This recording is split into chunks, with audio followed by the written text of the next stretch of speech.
I'm also impressed with how little I yell on this show. I'm glad. Yeah, I'm trying really fucking hard. All right, now we're back. This is episode 5. Welcome back to the Ganzfeld Files. John, what's going on? Well, if you're listening to this episode, which, I was a little silly at the top of the episode, a little cavalier, one might say. Well, you're talking about episode 4. This is episode 5. Oh, yeah. Sorry. I mean, I don't edit this shit. I don't know where I am half the time. You're talking about the last episode. The last episode. Mm-hmm. And I feel a hint of regret in that, because what happened afterwards was not silly. It was kind of game-changing for what you were doing with this show. Game-changing in the fact that, like I stated, that I've had experiences doing these things, and then for a long time I wasn't so much. Right. But I was trying, and I felt that I learned a lot about what this process is. Not so much specifically what is happening outside of it, but what kind of connections can be made and my interaction with whatever that is. I feel more, the analogy used was, you don't, even if you're invited to a party, you don't just blast through the front door of someone's house with shit on your shoes and no party favors, and then just go, what are you going to give me, dicks? I came to you. I'm here. I'm on, a hallucinogen, maybe, if that's how you want to do this process. Now, fuck you. Give me something so I can bring it back home and tell my friends I was here. Yeah, and these advanced entities are like, oh, shut up and get out of my house. There he is again, Homo sapien. He's come douche. To fuck you. Here comes that talking monkey again. You son of a bitch. Yep, he keeps sliding in here somehow. Just painting the walls with his bullshit. Yeah. You got to wipe your feet at the door and don't come in with a hand open. Yeah, don't just demand. To someone's house. Where's the gift bag, bitches? I just got here. I think that was one of the things that was said to you too, is like, don't be mad when you don't get a gift. Yeah, that was one of the things you intuited. When just before we went in for that second session, I don't know how I skipped through the recording, because actually I find it's tad distressing. Actually, it kind of fucks me up. And you were like, I'm gonna go in, and I said, I don't know why, but I have a really strong reaction to you not doing that right now. Like something about this feels like, I hate to use this word, but triggering. Like I felt it in my body, and I said, I feel like I want to go back in based on how I'm feeling. And as I just about was to put the cans on and get under the light, I said, you know what? You don't just show up and make demands. You can't, and this is me personally, like the amount of times when James wants me to do this as an experiment and as a control freak, I have a hard time just laying there and being relaxed and saying, okay, we'll see how this goes. I direct films with you. Everything I do is, and it's kind of how my life has always been, I power through everything. Right. I demand results. I demand things get done, because otherwise nothing will. And this is not that. This is something else. I'm playing in a world outside of my understanding. I'm playing, and it's more, and it was respect. And I realized that I said, you don't show up to a party and get mad when someone doesn't give you a gift. Yeah. You don't demand it. You walk in, you hang out, you get a lay of the land, be respectful, and then if you get something, you go, that's really cool, thank you, and then you fuck off. Yeah. And I felt that to my gut, and I laid down and then just went bananas.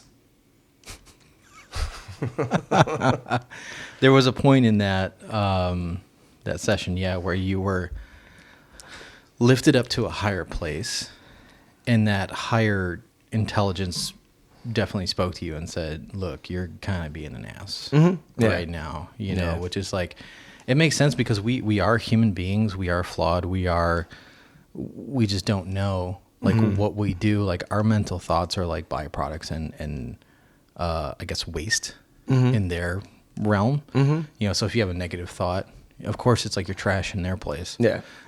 Because it makes its way out there. Yeah. And then they're like, can you stop? Can you stop making it? Can you stop making you? And then we're like, I don't know. I'm sorry. I don't know how to. If there is, I don't know if I've stated this, I'm not a scientist. If there are dimensions that are beyond what we can perceive, Yeah. they likely can still perceive us to some extent. They have something. It's kind of like, watching an ant. An ant doesn't know what the heck I am. It knows I move around, but how I can watch them versus how it watches me is fundamentally different. Right. If they can witness me and witness this planet, they're most likely going, you guys are really just destroying your homes and killing each other for what? Yeah. No, you're not allowed in my house. No. Yeah. No.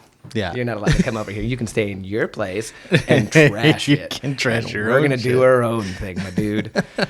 And that's the idea we came to. Like, we started to think about it and figure it out. Like, oh yeah, we are definitely on the physical plane. We're trashing this planet for sure. But then on like the more mental and ethereal plane, we are also like, we pump out a lot of negativity and like negative thoughts because we can't control our thoughts because we're very new to this existence. I'd say human beings are pretty young in the whole aspect of the existence in the universe and all that shit. Like, we can't control our own thoughts.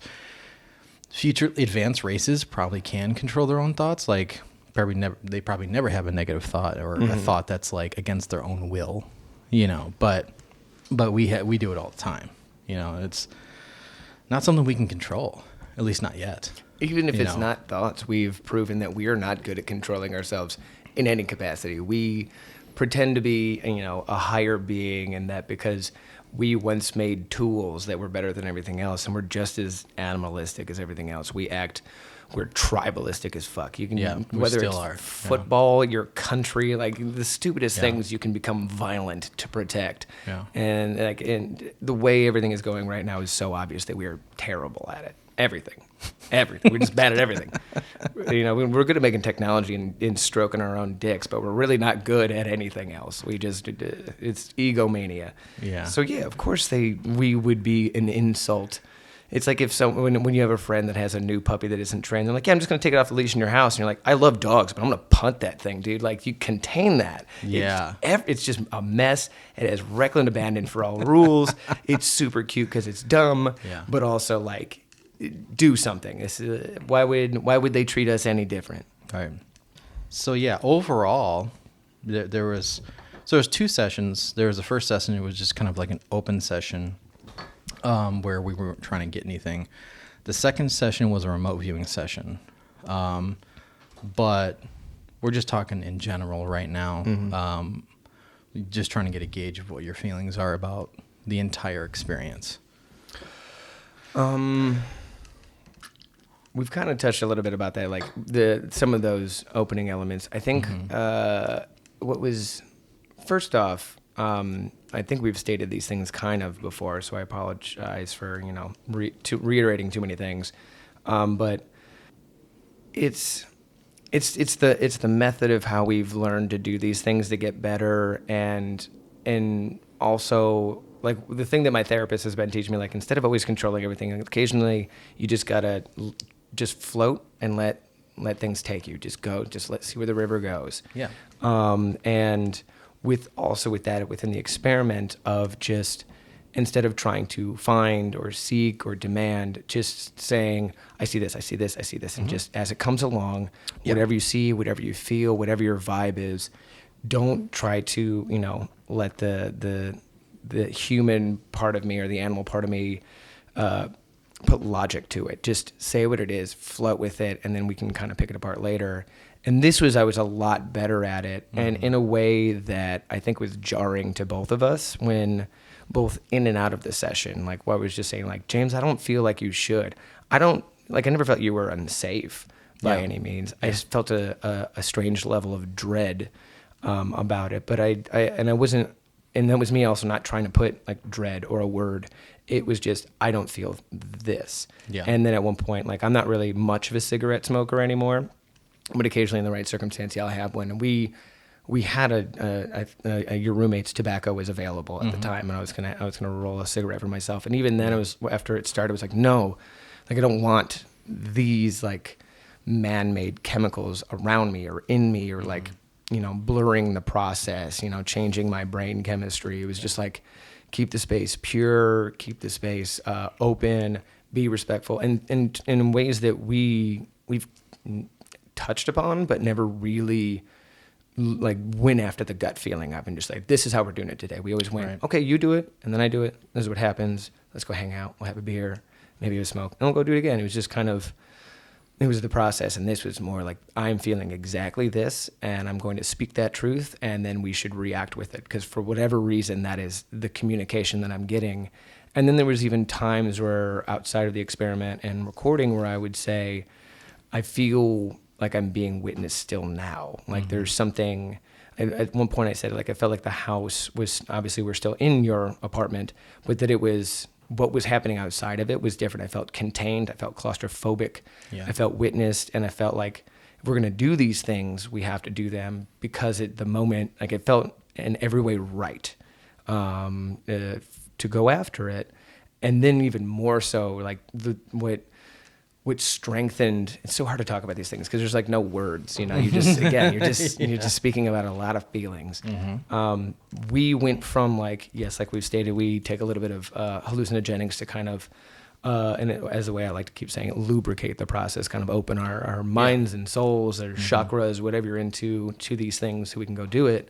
And it felt heavy and weighty and thick in the air. And the moment I was done with the second experiment, all of that went away. Even you felt it in the room. You're like, oh yeah, I don't feel stressed about this anymore. I don't feel, and we went from like, you know, we got a little bit of in our heads going on right now with hallucinogen to bone sober. Like just to the point where we both said it to each other. Like, I don't feel anything anymore. Like it just, I think that was the most illuminating, was not just seeing wild stuff, feeling things in and out of the experiment, feeling, I guess, attuned to something. Yeah. Whereas usually with mushroom trips, you taper off, you slowly come down. But I think as soon as you said it, like, yeah, I think I'm done. And then all of a sudden I was like, oh shit. Yeah. It just like, I was sober, you were sober. We both have different body types too. Oh yeah. And I think it takes either you a little bit longer or me a little bit longer. I think it takes me longer. You tend to get sillier before I do. Yeah, so it hits me earlier, and of course our come down is going to be different too. But this was like, you said, I think I'm done, and then poof, yeah, done. The energy completely changed in the room. It felt like, before it felt like thick, but then it felt like empty. Yeah. Like whatever is here is now no longer whatever here. was witnessing had moved on. Yeah. And that's and I think that was also part of the, like, James, you shouldn't go in right now. Yeah. For whatever reason. It felt like no, they're not done with me yet. They've already opened something with me. I have this line ready to go. And something was, I think there was almost expectations on both sides. Right. So it just felt like, you know, do what we're doing, and then it moved on from us. And I have no idea how to really, I don't know how to instill that feeling. It was bizarre. Yeah.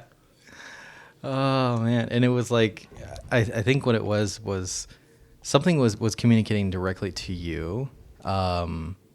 And I think it felt like disingenuous to add me to the mix, because it's like, okay, this is a special thing for you. Don't bring your trash human friend and don't make more of a mess. You know, Yeah, don't invite your friend to the party. He wasn't invited to. Yeah, you weren't invited either. You were invited. You weren't even invited. You showed up and I said, "You're cool. Don't start texting your friends and be like, how's this, bro? Dude, like, let's everybody do it." come in. Yeah. No. Yeah.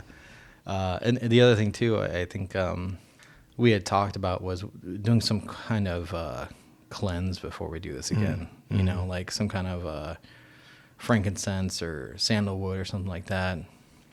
Before we go in there, so we can spiritually disinfect ourselves before we go into their space.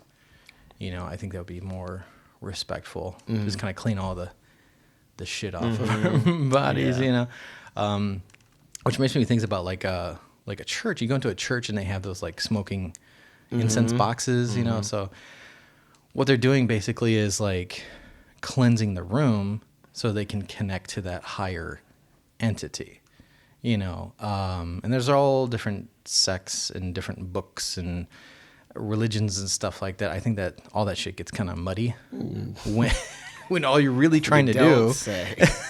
when all you're really trying to do is get a group of people together and connect them to the higher power, the higher plane or existence. You know, I think people focus too much on the stories and the who came from where and who saw what on a mountaintop and all. Well, I think it's actually kind of interesting because like what I just said is I don't know how to fucking describe any of this. Yeah.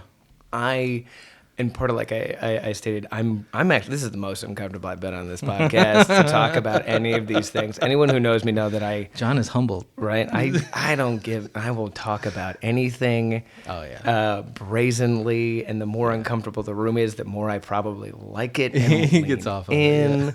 Like I just want to fuck with people at all times. Yeah. And none of this, the stuff that we do here, as much as I like to respect it and do like work at it, I'm still an asshole. Like and it just I don't know what to say, but I know that to me it felt true, and I know that having you in the room, that you were feeling and experiencing some of these things too, that you were listening to the crazy stuff that I was talking about. And then if you bring in like what you just said about religion, if any, a shaman or a whatever like experienced anything outside of his understanding that he can't put words to, of course this would happen. He wants to, or she wants to, or they wants to bring this to other people. Obviously, sometimes we're talking about just, profit manipulation. But for once, I won't rag on religion continuously. Yeah. But like, if you are going to try and bring that to people, if I tried to say like, hey guys, I can show you how to, talk with other beings, I'd be like, how? I'd be like, I don't know. I overstepped my bounds there. I don't know. Have a beer with me and we'll microdose something. We'll see what happens. Like you can't. So then you have to put human world words and terms on it, and then that just gets more and more complicated as people want to get it out to more. Like you have to make it make sense to a lot of people, even children, to bring them in, and I couldn't do that with what just happened. It would be massively disingenuous, and I would be lying. Yeah, it's really hard to put into words, and the whole time too. Like I never did it that night.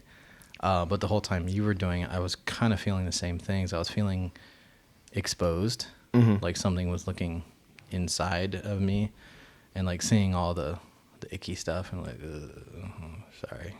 Yeah, you got you got kind of, I would say almost a little like seen, frustrated, freaked out. Like when I started saying like, this is how I feel, you went, oh yeah, and just like started cleaning your room, like things that like not exactly what we were going, but it was like, we're gonna clean ourselves, we're gonna clean the room later, like this is just work with this. But it's like you started I could tell that you were hosting. You were like, I gotta make this nice for whatever the hell might be here, and you were feeling it. I was definitely feeling it. I don't, but because we never do that, we never like prepare for these types of things. We don't prepare ourselves and our bodies and we don't disinfect, spiritually speaking, before we go into it, which is like, now I should, and now I'm thinking back to all the stuff I've read about witchcraft or ceremonies, the occult. It's all the same. They all say the same thing. Like, you have to like clean yourself before you do any type of ritual. And I'm like, well, duh.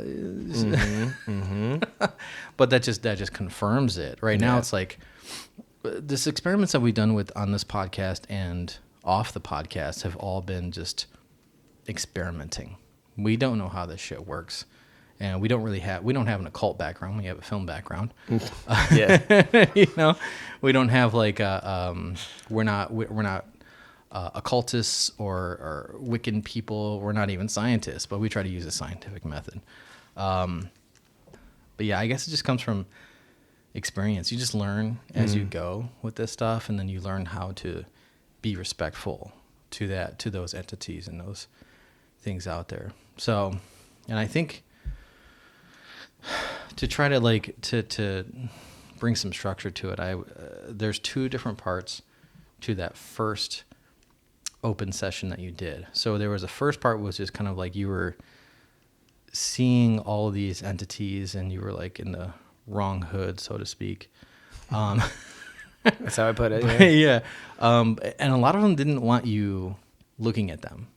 They were just like, get out of here. Don't look at me. Don't put my dirty laundry out there.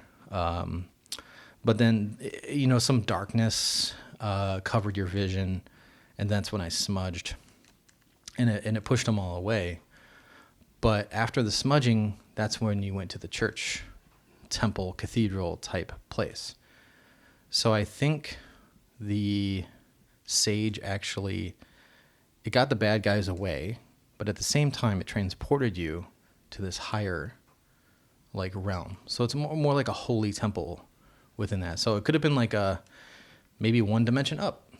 Like, maybe you were in the lower dimension, and like, then suddenly you were transported like one up.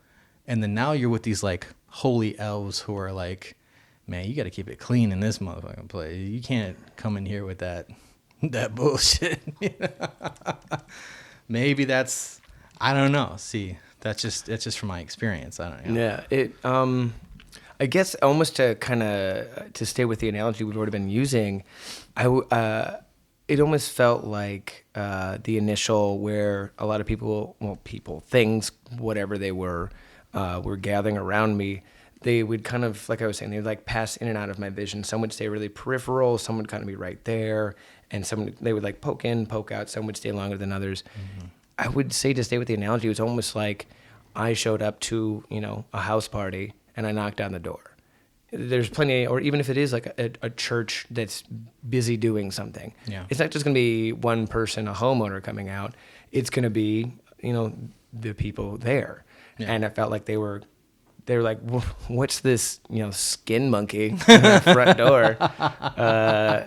Should someone talk to him? Did he bring a pizza? And they all came out to say what's up. And then, as you would do if a stranger shows up looking weird, there's going to be some aggressors who are like, you don't belong here, dude. Yeah, what the fuck? What are you doing here? Yeah, and some of them were obviously kind of more aggressive and in my face. And then what was really interesting, as I was describing, the moment I would describe one of the aggressors, they would truly lean into my vision. I guess the best way, the way it kind of felt I didn't feel like I was like standing up facing people. It felt more based on the vision like I was laying down, which I was, so maybe that's why. But I was laying down and the group was gathering around me and then leaning over me. Mm-hmm. So when one would flood my vision, it felt like they really leaned their whole body and face close to mine, and it would darken that part of my view, and I could kind of feel them. Like you can hear it where I'm like, ooh, that one got in my face. Like it startled me, it caught me off guard.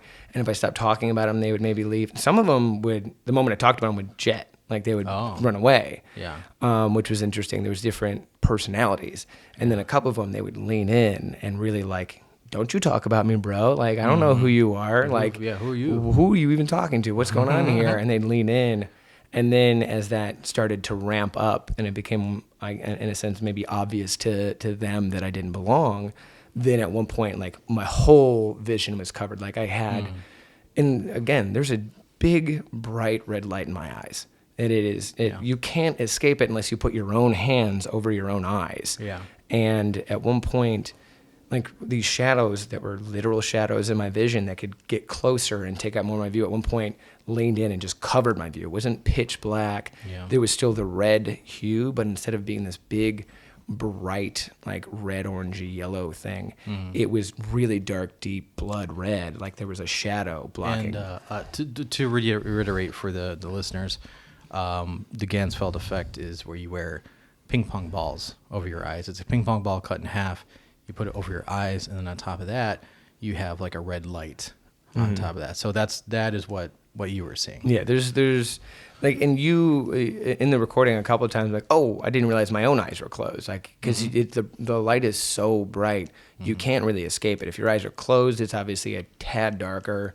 Open, it's bright, but because it's with the ping pong ball, which is it's not a clear thing. I can't think of the word I want to use there. Like opaque.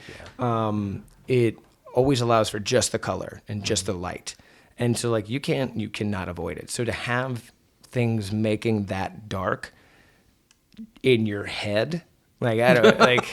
Well, in your third eye, yeah. Like we were talking about that occasionally when we've done this with new people, or even when we were first starting, we would be like, "Oh, did you put your hand in front of the light?" Like, no, I'm sitting on a chair 10 feet away from you. Like, but the way it plays with the light, it's indescribable how something can cover that light that is not there. It's just that third eye. So, Yeah. and then I think once, and it was interesting too, because there's a couple of times where I communicated where he was like, I can tell you're nervous right now, James. And we would talk later, you're like, yeah, I was not. Yeah, I was really nervous. I could just tell your energy as well, which is why I think we were more linked than we were aware. You were feeling what I was feeling in a lot of ways. When you got freaked out by all that, you smudged the room. I could smell that, obviously, and I felt that calming reaction from it. And then it just went from like shadow to bright again, and brighter than before, like much more yellow, sunny than red.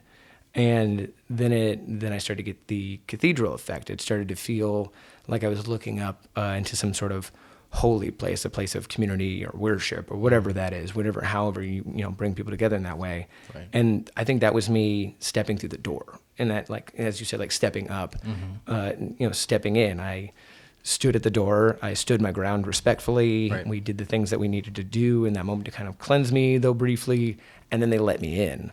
And then it was much more of a guided, friendly, hey, come hang out with us. I still felt like I was always laying down and looking up, which is a strange thing that I don't even know how to describe, really. But yeah, it went from like, now I'm inside, I'm in this place, I'm seeing a cathedral, I'm seeing the ornate aspects of that, and I feel in a place of community and warmth. And then I even said afterwards, like, I feel like I'm outside of that, like I'm out in the courtyard hanging out with them, but it still had the same energy. Yeah. Yeah. I don't fucking know. Yeah, which is weird because it's like you're in Skid Row, and then all of a sudden now you're in a completely different place, which is odd. I took some notes as I was listening back. It's it's weird because it's like I all I have to go on is just what you tell me. Like, I haven't actually seen these things. Long tube of fractally snakes dancing, and then and then there's a man bear. I forgot about that. Yeah.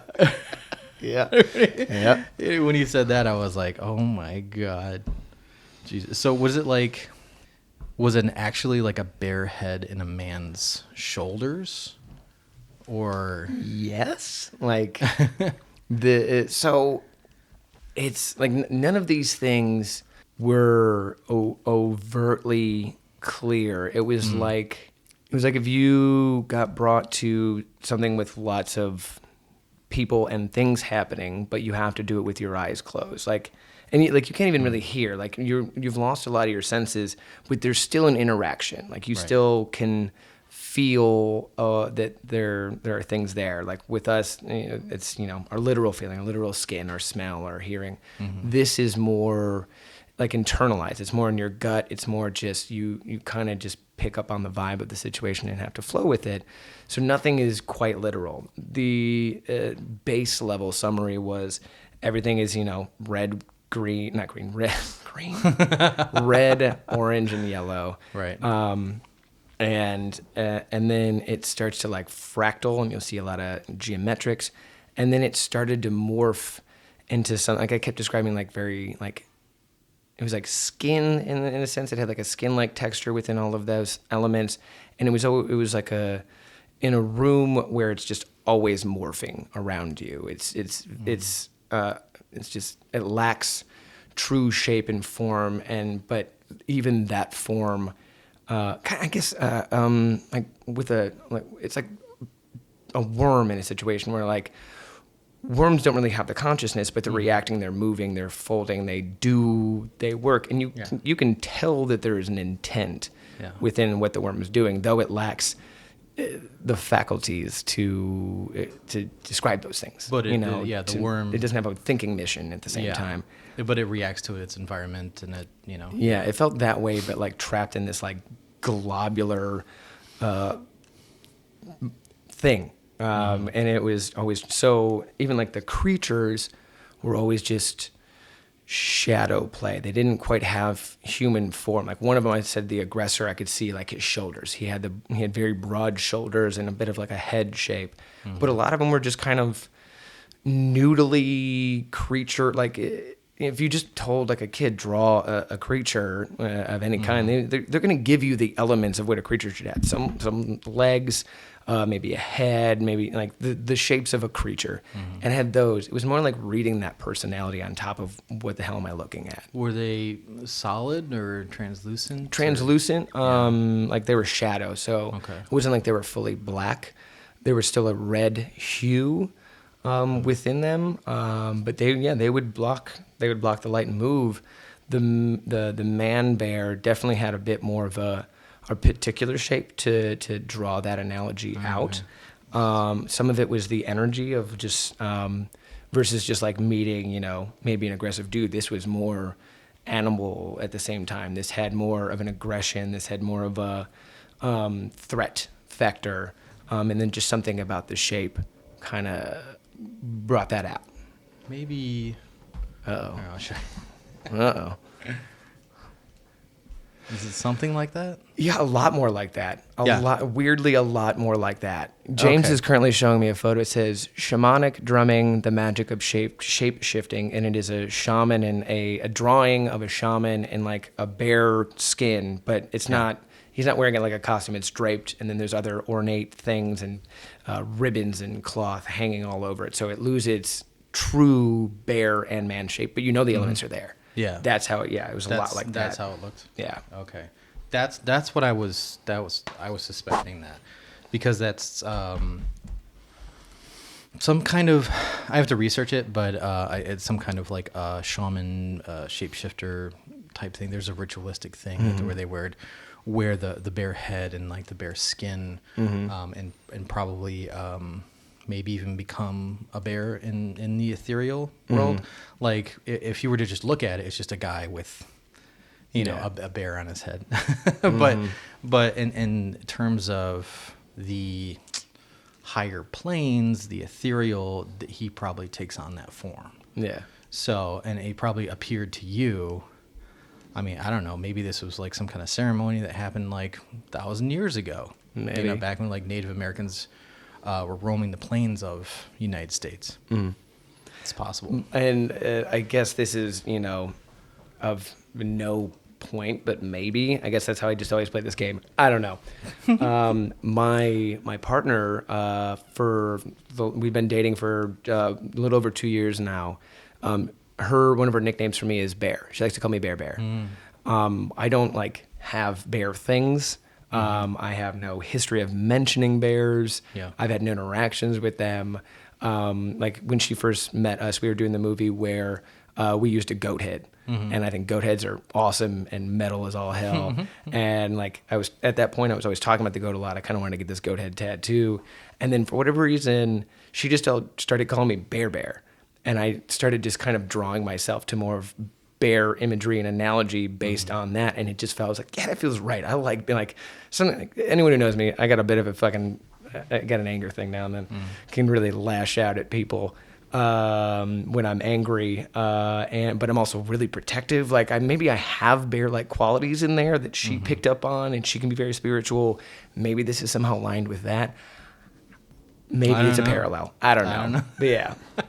Or maybe that's what like primed my brain for that, that image was Could be. knowing that she calls me that. Or maybe something was not knowing what my connection to bear was, known I have it, and then put something out there for me that was like familiar to my aura or whatever. Connected you to that. Maybe it's like a spirit animal type thing. But I'm cool with that. Bears are awesome.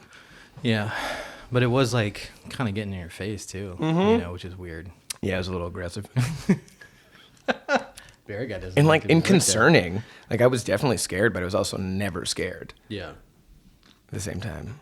It's all. Correct me if I'm wrong, but all the stuff that happened in that session is all pretty much clairvoyant and visual.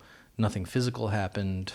Your mind wasn't transported to another place. You were just kind of okay. Yeah, that's one of the I would say the core differences between and maybe I'm wrong because I haven't seen what you see. I take what you get. You tend to get very literal imagery.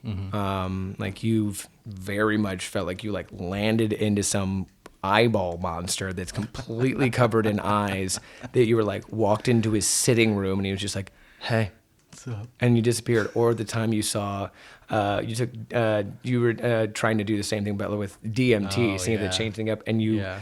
your description was, and is your thing. You described it. It felt like a distress call from a dying civilization, and like what I was seeing is images of that looked like humanoid figures, but didn't have any.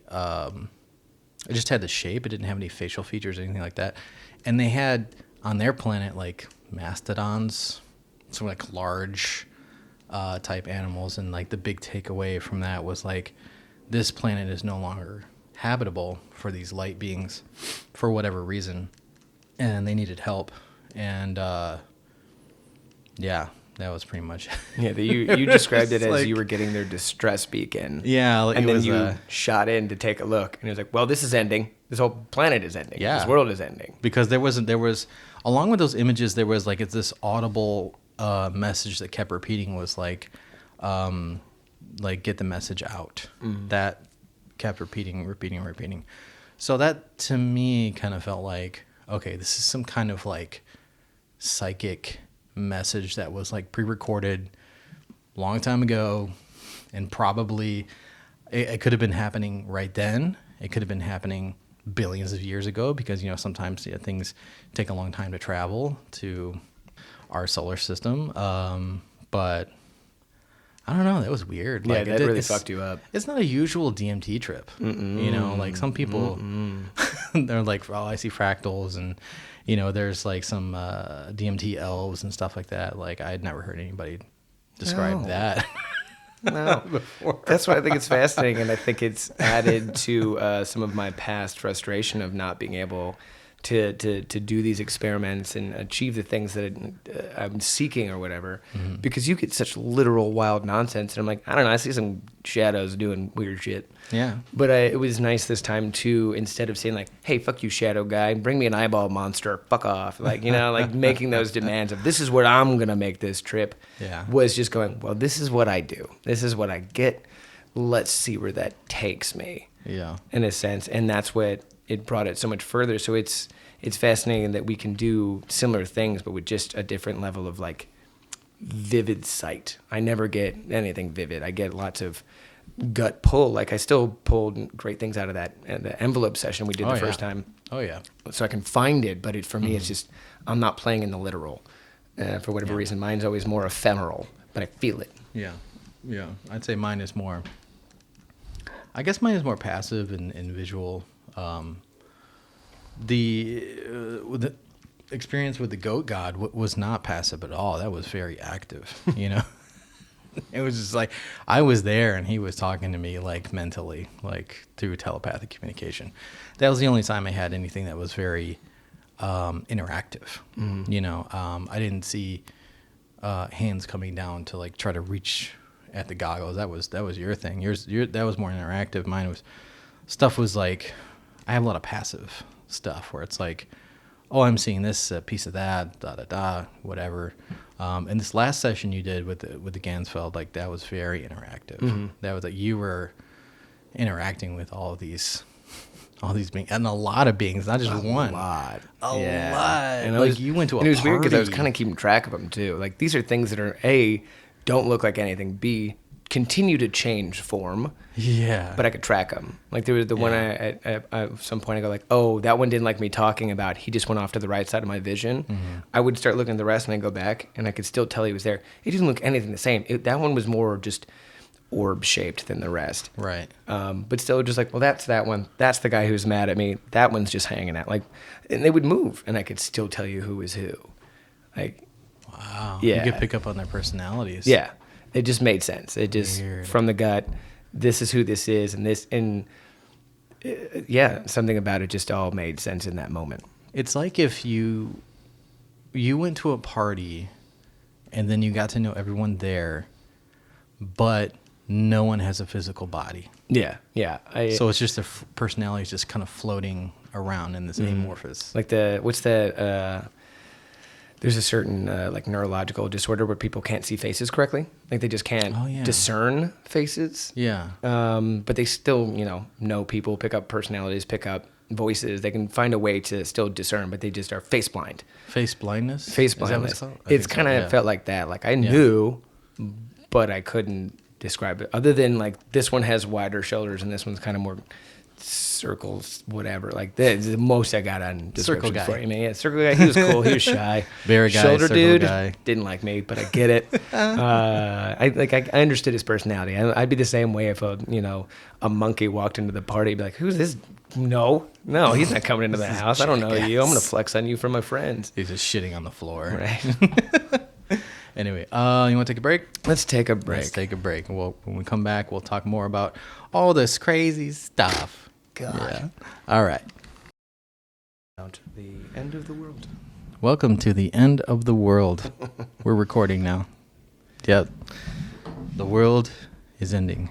One podcast episode at a time. One at a time. So when we last, before our break, before we broke, we were talking about the open session that you did for last time we did it, and how crazy it got. I still have trouble putting it into words. Oh yeah, absolutely. That's what makes this such a hard podcast. But I think the whole time, if you listen back to episode 4, you'll hear me like giggling in the background. Oh really? Yeah. I heard a little bit of that, but I wasn't sure if that's what I was hearing. Yeah, like giggling and gasping and like like that. You're like oh. But you'll hear like I'm giggling because like I'm high on mushrooms, but at the same time I'm like that helps. Yeah, it's hard for me to believe and hard for me to wrap my head around. Because if someone just said, like, yeah, I'm seeing a floaty globule monster, you'd be like, what the fuck did you just That's say? nonsense. You're on mushrooms. Shut up. Yeah. Yeah, at some point you said there was like this yellow glob that was like floating, and then like you went inside the glob and there was a bunch of faces staring at you, and I was like, oh my God, what the fuck? But yeah, thinking back to like my experience of just sitting there. That's what I've been really curious to bring up on this is because if you just listen to what I'm saying without context, it's nonsense. It's insane. Insane. It is. If you didn't know what was going, like that dude needs to be put away. Like that dude's off his shit. He's schizophrenic. Yeah. But like because of what was going on, but also like especially because normally we just like we said we just kind of go back and forth. This time I was like, no, you can't for whatever reason. So like I'm putting you on edge because I'm feeling these things. I'm describing experiences while not doing the Ganzfeld and how I feel about the room and the space and being viewed, and I'm just putting this on you. I'm just lumping it on your shoulders and saying, trust me, this is all nuts. Let's go again. And then it got even weirder. Hey, what was that experience like, that even just hearing those things? But how does that make you feel, like kind of teetering between like cynicism and I believe it, my friend is being weird, is my friend in danger, like all of that spectrum that I know that you were feeling? I definitely felt, kind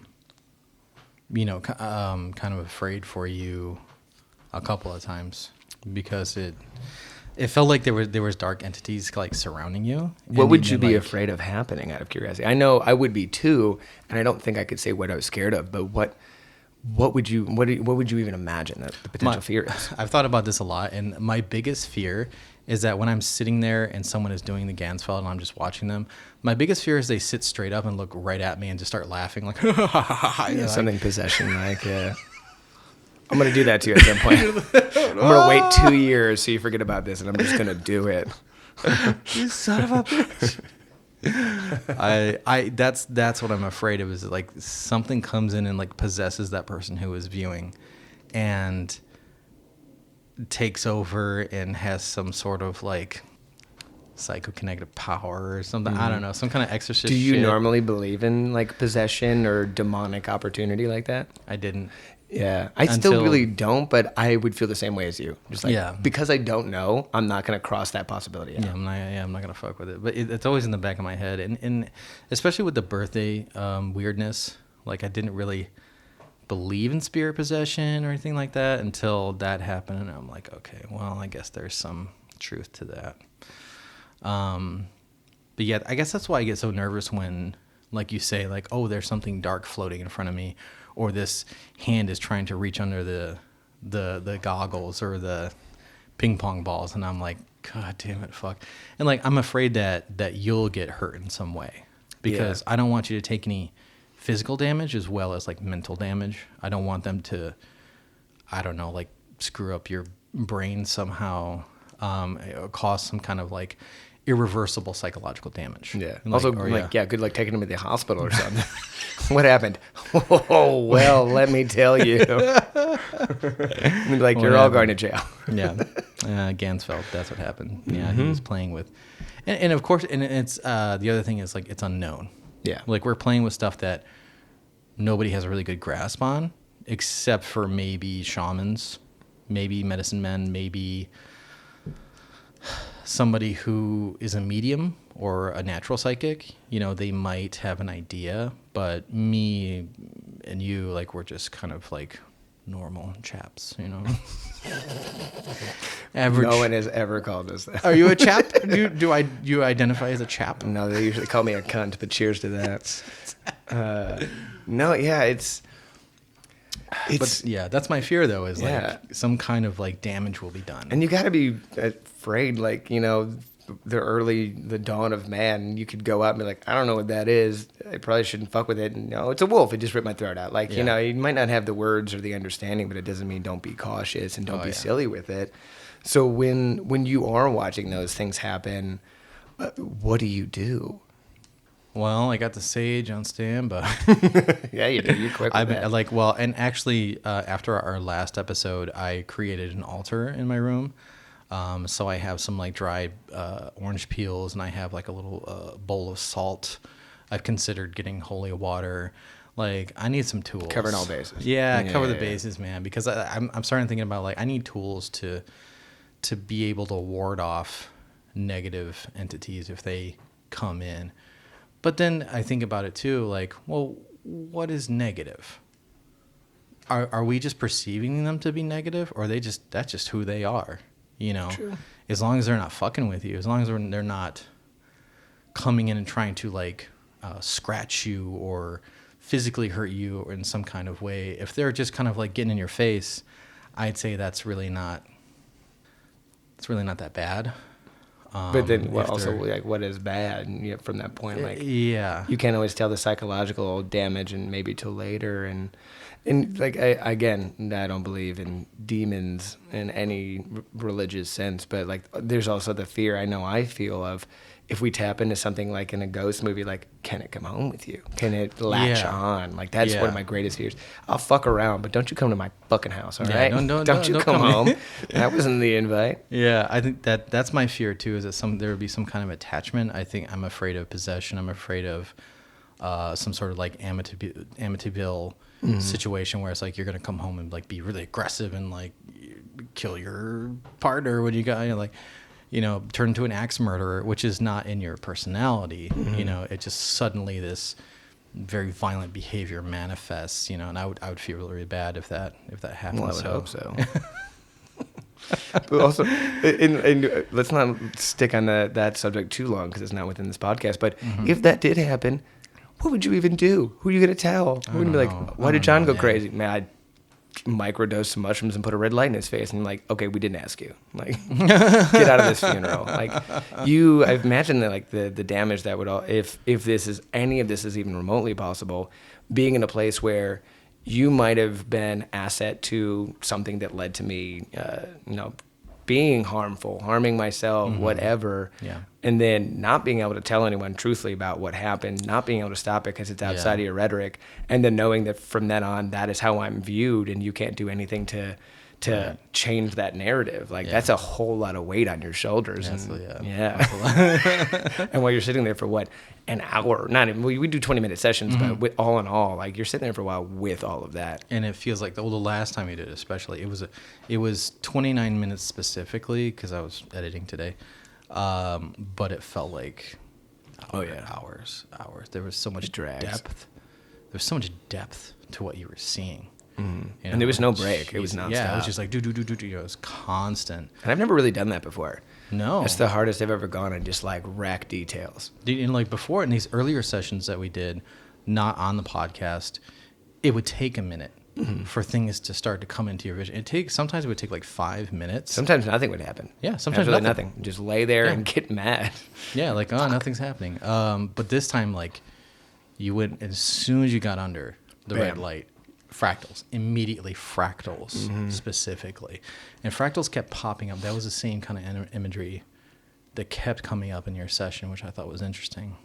That is, I would say, out of both the things that we do and then just our casual fascination with hallucinogens. I don't get the literals like you, but I always get fractals. I get the melties, and then I get the one that always is most weird for me is when the space doesn't anymore feel like the space. I feel like I'm inside and outside at the same time. I'm here and there, that nothing ever feels defined anymore. I get a lot of that stuff. DMT can go real haywire, real hard. But still, even if the colors are bright and there's like sharp line, I get more of that DMT. There's still lacking literality. Is that a word? I don't fucking care. It's not literal. It's like more metaphorical for you? Usually. DMT is still big and bright, and like mushrooms is usually a lot of fractals. Lights get brighter, things kind of ebb and flow, the walls breathe. Sometimes I can get a little further out of that. DMT it's like the whole world turns into one of those Adult Swim commercial promos where it's just like, we're going to give you 20 seconds of pure animated chaos with no justification, no background, no nothing. We just let an artist go ham.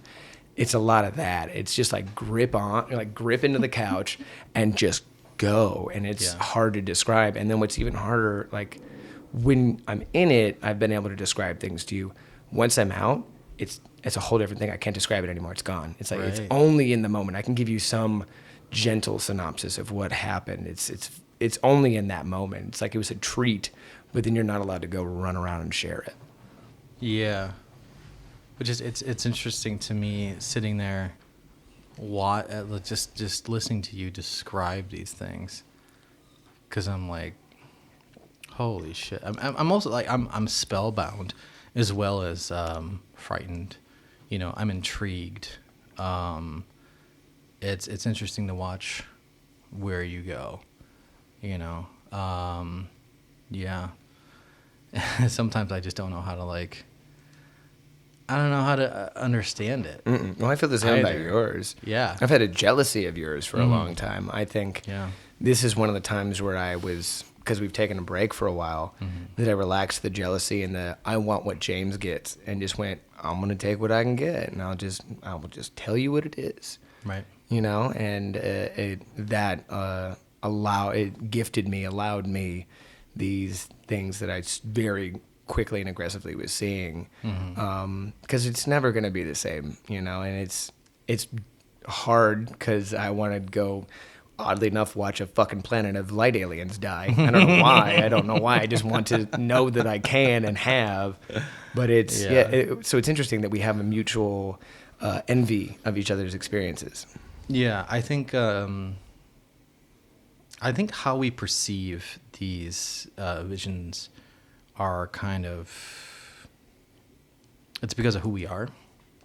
For me, I'm a more logical and kind of rigid type of personality where I like structure. That's why you're behind the camera. Yeah, that's why I'm behind the camera a lot. Yeah, and usually this is how our film relationship goes. It's like you have ideas. Like I have an idea. I don't know what da da da da da, and I instantly know how to put that into the real world, where it's in your head. It's like I see this picture and it's supposed to look like this. I'm like, okay, well, we're going to need a rig for that. We're going to need this light, and that light goes here. And then I know how to physically turn that into a physical thing where we can make that actually make it work. And then you can fine tune it once the scaffolding is up. You say, okay, now I want to look more like I can this. see it and do this. Yeah. So and I'm more kind of vice versa. Like when we trade off, when you do more of the directing or the writing, the amount of times I'm like, push that further, just go, just let loose. Like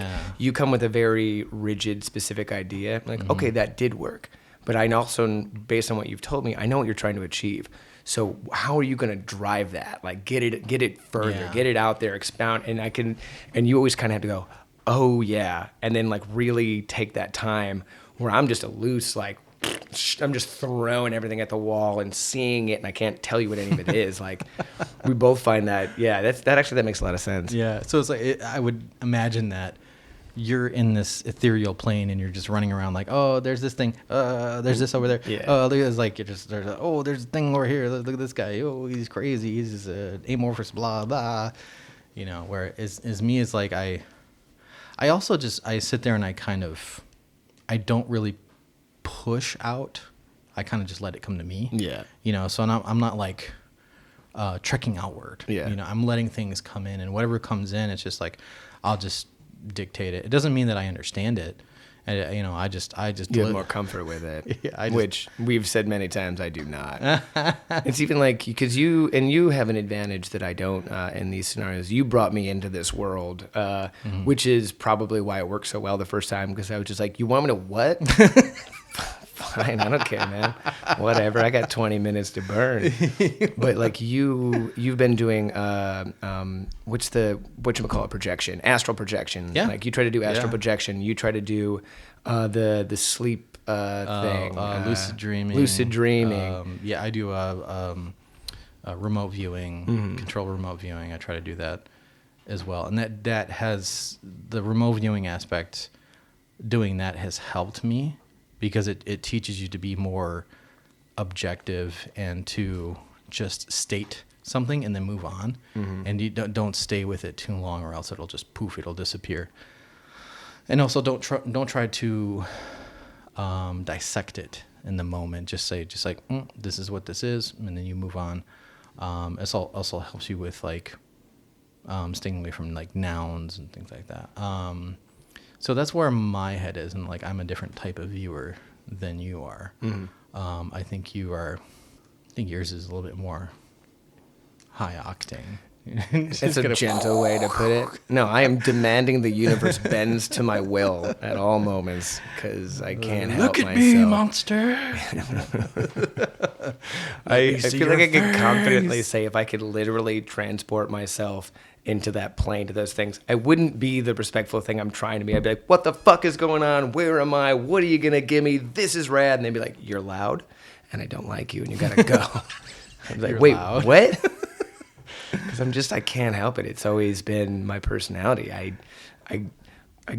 demand. I don't think it makes me sound like a real jerk. I'm really not. I try to be really nice and like welcoming to everybody else's like perspectives and how they work and really well. But if I want to achieve something like artistically or at work, people don't like working with me sometimes, because I will be like, no, we're not going to sit around and hippie jerk ourselves off. We're going to get this work done. And so it's hard for me to play in this world at times, and I'm getting better at relaxing those elements. Like, I'm not here to demand. I'm not here to create. I'm here to let the world come to me, the universe come to me, speak to me, give me a gift. Yeah, I think going back to my perspective of what I'm feeling in the moment, I'm like, man, like I'm kind of nervous that you might be pushing it too far, and I'm like, when do I pull him out? Do I wait till he's fully possessed to pull him out? Or do I just let him go with it? Because there was a couple of times it's like I was like on the edge of my seat, and you just held up one finger, because you could feel my energy. Yeah, I knew you were getting stressed In the room, you're like, don't do it yet. You're like, I got this. And I was like, I sat back in my chair, because I was like, okay. And I'm blind at this point. I can't see you. No, leaning. I just know. I know you, and I can feel you, and it's just like, I'm not in danger yet. Yeah, no, like, Give we're me a cool. minute. I'm like, okay. It's like, but that, like, all the things you were saying is just like, it's weird, and it's also scary when those things like come up and they try to grab the ping pong ball. So they try to reach under. And they tried to get underneath. and, That you was know, the one it's that like- made me the most uncomfortable in the moment. Yeah, it's like, Yeah, I didn't like, don't- because it felt like I they don't like that. had a better understanding of what I was and what I was doing in that moment. They recognized Right. like this isn't. I'm not in their world as much as I'm also in mine, so they can see that I have cans on and these ping pong balls. Like Mm-hmm. they have an awareness, and that was like, oh shit, like that made me. That's If I scary. wasn't laying down, I would have jumped back. Yeah, that's scary to me that they know enough to know that this is the method that you are perceiving them. Mm-hmm. Like, Or it at has least to that that's do with something this. foreign to our creature. You Yeah. know, they're like, that's not how you show up normally. What's that in your eyes? You know, I've seen your things before. Well, like, what is the fuck is that on your face? Doing? But I guess it's like, I don't know. Do they know who humans are? Do they know what humans are? Do they? I would imagine. I think so. They don't I'm sure seem like they we've- don't know what. They just don't know maybe why or like how we work. You know, like Yeah. they know they can perceive us and we can't. This is all just the way it felt in the moment. And even like not under the light when I felt I was being witnessed and that there was some connection being made. It felt like, and I imagine this is like when you saw the eyeball creature, like it didn't look at you and go, Jesus Christ, what is that? No. What are you doing to my house? He was just like, oh, it's one of you. You don't belong here, you know? They have I think they can perceive us in a way that a lot of creatures cannot, that we can see a worm and a worm can't know what I am in any Right. capacity. I think it's that blocked awareness. Like we can interact, there's something there, but we have no idea. Yeah, I mean, like you can perceive it, and it can perceive you. You know, I'm sure that people have been taking mushrooms since the dawn of time, like since like caveman times. There's even like the stoned ape theory. So I'm pretty sure someone has traveled to these places and gone to these places, and I think they have an idea of what we are. God, I was watching this thing about like the higher dimensions, and it just made a lot of sense, you know, that there's different like levels of consciousness that you can perceive, and that's when I was smudging, and then all of a sudden you're in this like church, you're in this temple, and you're in this higher plane. You're no longer in this like lower area where there's this like fat guy, and there's like this blob, and there's like the bear man guy, and everybody's kind of hanging out in this like weird place, and everybody's being really aggressive, and like there's some weird like Tool video going on. Yeah, it's a lot like a Tool video, it really was. Yeah, but now it's like now you're in like this higher plane, so it's like you can travel to these different locations, which stay tuned for future episodes, because what I want to do in the future is have a viewer have like some mobile Ganzfeld unit where they can actually get up and walk around. So All right. imagine like you were laying on the bed, but imagine if you were able to just like get up and move to the right like 5 feet. How would And that then- change Yeah. your perspective? Yeah, like I said, I was laying down and I always felt like I was laying down in the view. Yeah. So your kind of like your manifestation of your physical self, your mental self was exactly the same. You were laying down, people like looking over you, like, what are you doing here, weirdo? Right. It's Like, kinda yeah, like if we could if in that moment I could have also been able to like sit up into the light too, would that have changed my perspective? Like, would Right. I have had a different interaction and view, though, completely amorphous? Would I have a different view of their world and that Yeah. way in them? And I also thought too, when I was sitting there, I was like, what if I stuck my hand out all of a sudden into the area where you're describing? That could be interesting too, yeah. Yeah, I As wanna long as you don't see- interact within the light, if you interact around the light. Yeah. And and making sure like that you were recorded in that moment so we can see how it works with me. But yeah, if that could be interesting. I'd be done. Yeah, because we did have a little bit of that with Kato during my birthday party. She was the viewer at the time, and then she started describing things, and like everybody was kind of sitting in a circle, and then like I walked over and I completed the circle, and that's when she was like, whoa, and she kind of leaned back a bit. I think because we were like creating like a circle of energy, and she sensed that, where she was like, oh, what is that? It went south. Yeah, later that night it got weird. We've realized this is not a toy. Yeah. The hard Disclaimer, way. kids. Yeah. Yeah, Ganzfeld is not a toy. No. Don't play with it. I'd say don't play with. Don't expect things when you're going into it. Don't be a jackass. Like First and foremost. go into it with respect and go into it with the notion on your mind that you were there to learn and to observe and be a peaceful being in their space. Then it won't fuck with you. You know, I think if you bring that wrong kind of energy to them, they're gonna bring that wrong kind of energy right back at you. That makes sense. Slap you right back in the face. You know. Why wouldn't So- they? Energy is reciprocated, Yeah, of course. just like anybody else, like you get in someone's face, like with the ghost shows, like one of the Ghost bro. ghost bro. Bro Ghost. Come out and say hello. God, Zach Baggins. Oh man, Like, I want to like him. At times he's interesting, and sometimes he's such a bro douche. yeah. So I was watching a different like ghost hunting show, and they're like, so let's say you just went into someone's house and it was a house party, and it was like, hey fucker, somebody touch me. Mm-hmm. Everybody would be like, Who's this dude? Been here you for probably a long wouldn't time. have. You probably wouldn't have anybody interacting with Not you. nicely. They're like, I'll knock a book off your shelf. like, Fuck you. Fuck you. I'm gonna You're move your an chair. asshole, you know? But especially when someone's like been stuck in that house and they're dead and they've been here for 100 years, and someone goes like, "Come on, bro, just touch me." Like, who's this jackass? Right. Like, I can't leave this house. You're a dick. Mm-hmm. Yeah. Why are you fucking with I'm me? already dead. You think I'm stoked? On that point, have you ever had any interactions with people? Was it all just entities and amorphous blobs? And, Yeah, nothing was literal. Like I said, I could pick up in their personalities. Yeah. I could tell that there was some kind of creature that had some kind of, personality energy that I could pick up on.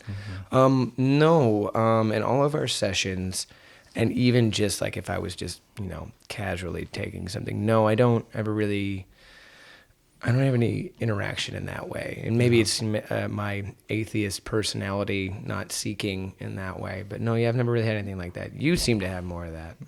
Yeah, there was one interactive Ganzfeld session, like during my birthday party, where I felt like I was transported to like a heaven realm, or what felt like heaven. But again, they didn't have shape. Mm-hmm. They were just kind of thought forms, I'd say, and that's when they all like came in and started hugging me and was like congratulatory, and it felt really warm to be there. But they were kind of individuals, but a collective at the same time, mm-hmm. and no one was specifically like an outline. It was just like you said, I was just detecting personalities.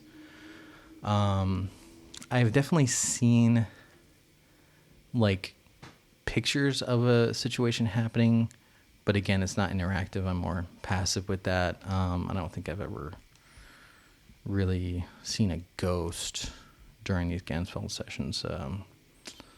No, not really. Everything's very again, amorphous, and we seem to be heading towards less paranormal and more spiritual, and we're going to that, man. We're all going that. I think what's so fascinating, and I'll try to be brief about what you're attempting to do here and why I'm so fascinated by it. Sorry, I was a little far back from the mic. Is if no one's ever heard of any of these things, you're just like, okay, cool, you're doing that thing that you heard about. We're doing a lot of different things that you've heard about. You have taken things that you've learned along the line and mm-hmm. kind of conjoined them. You're like, okay, there's Ganzfeld, and then there's remote viewing, mm-hmm. and then there's this. And I imagine it was also with your history of the lucid dreaming. Mm-hmm. You just kind of did it in your own way, started to get a vibe, and then you just started peacemaking what worked. So there's a level of spirituality here to some extent. There's a level of this. There's a level of hallucinogenics. Mm-hmm. It's a smattering. So to not incorporate spirituality, though, like it's not our personality, it would still be. It's got to be involved. Everything's involved. We don't know what anything's going on here. It's more like a more metaphysical than any kind of like religious type of thing. It's more spiritual and not really like a religious. I wouldn't call it that, but but I guess there was at some point someone was like, "Hey, man, I was up on the mountain and I wrote down all this shit and this bush talked to me," and everybody was like, "What the fuck are you talking about?" Fucking hippie weirdo. What There are you was a talking about? bush on fire that told you things. Okay. I called out of work the other day for the same reason. They did not believe me. They're like, "What?" I was like, "I've been to the mountaintop." But I think we'll take a break there, and then when we come back, we'll talk about more of that crazy night. Yeah. All right. Sounds good. Bye. All right. Now we're recording again, back from our break. How was the Squarespace ad? Was it good? Squarespace. I Give us thought it was for purple mattresses. I don't know. purple pillow. All podcasts have the same commercials. It's very bizarre. But yeah, now we're going to go into the second part. Jon was brave enough to do 2 sessions that night.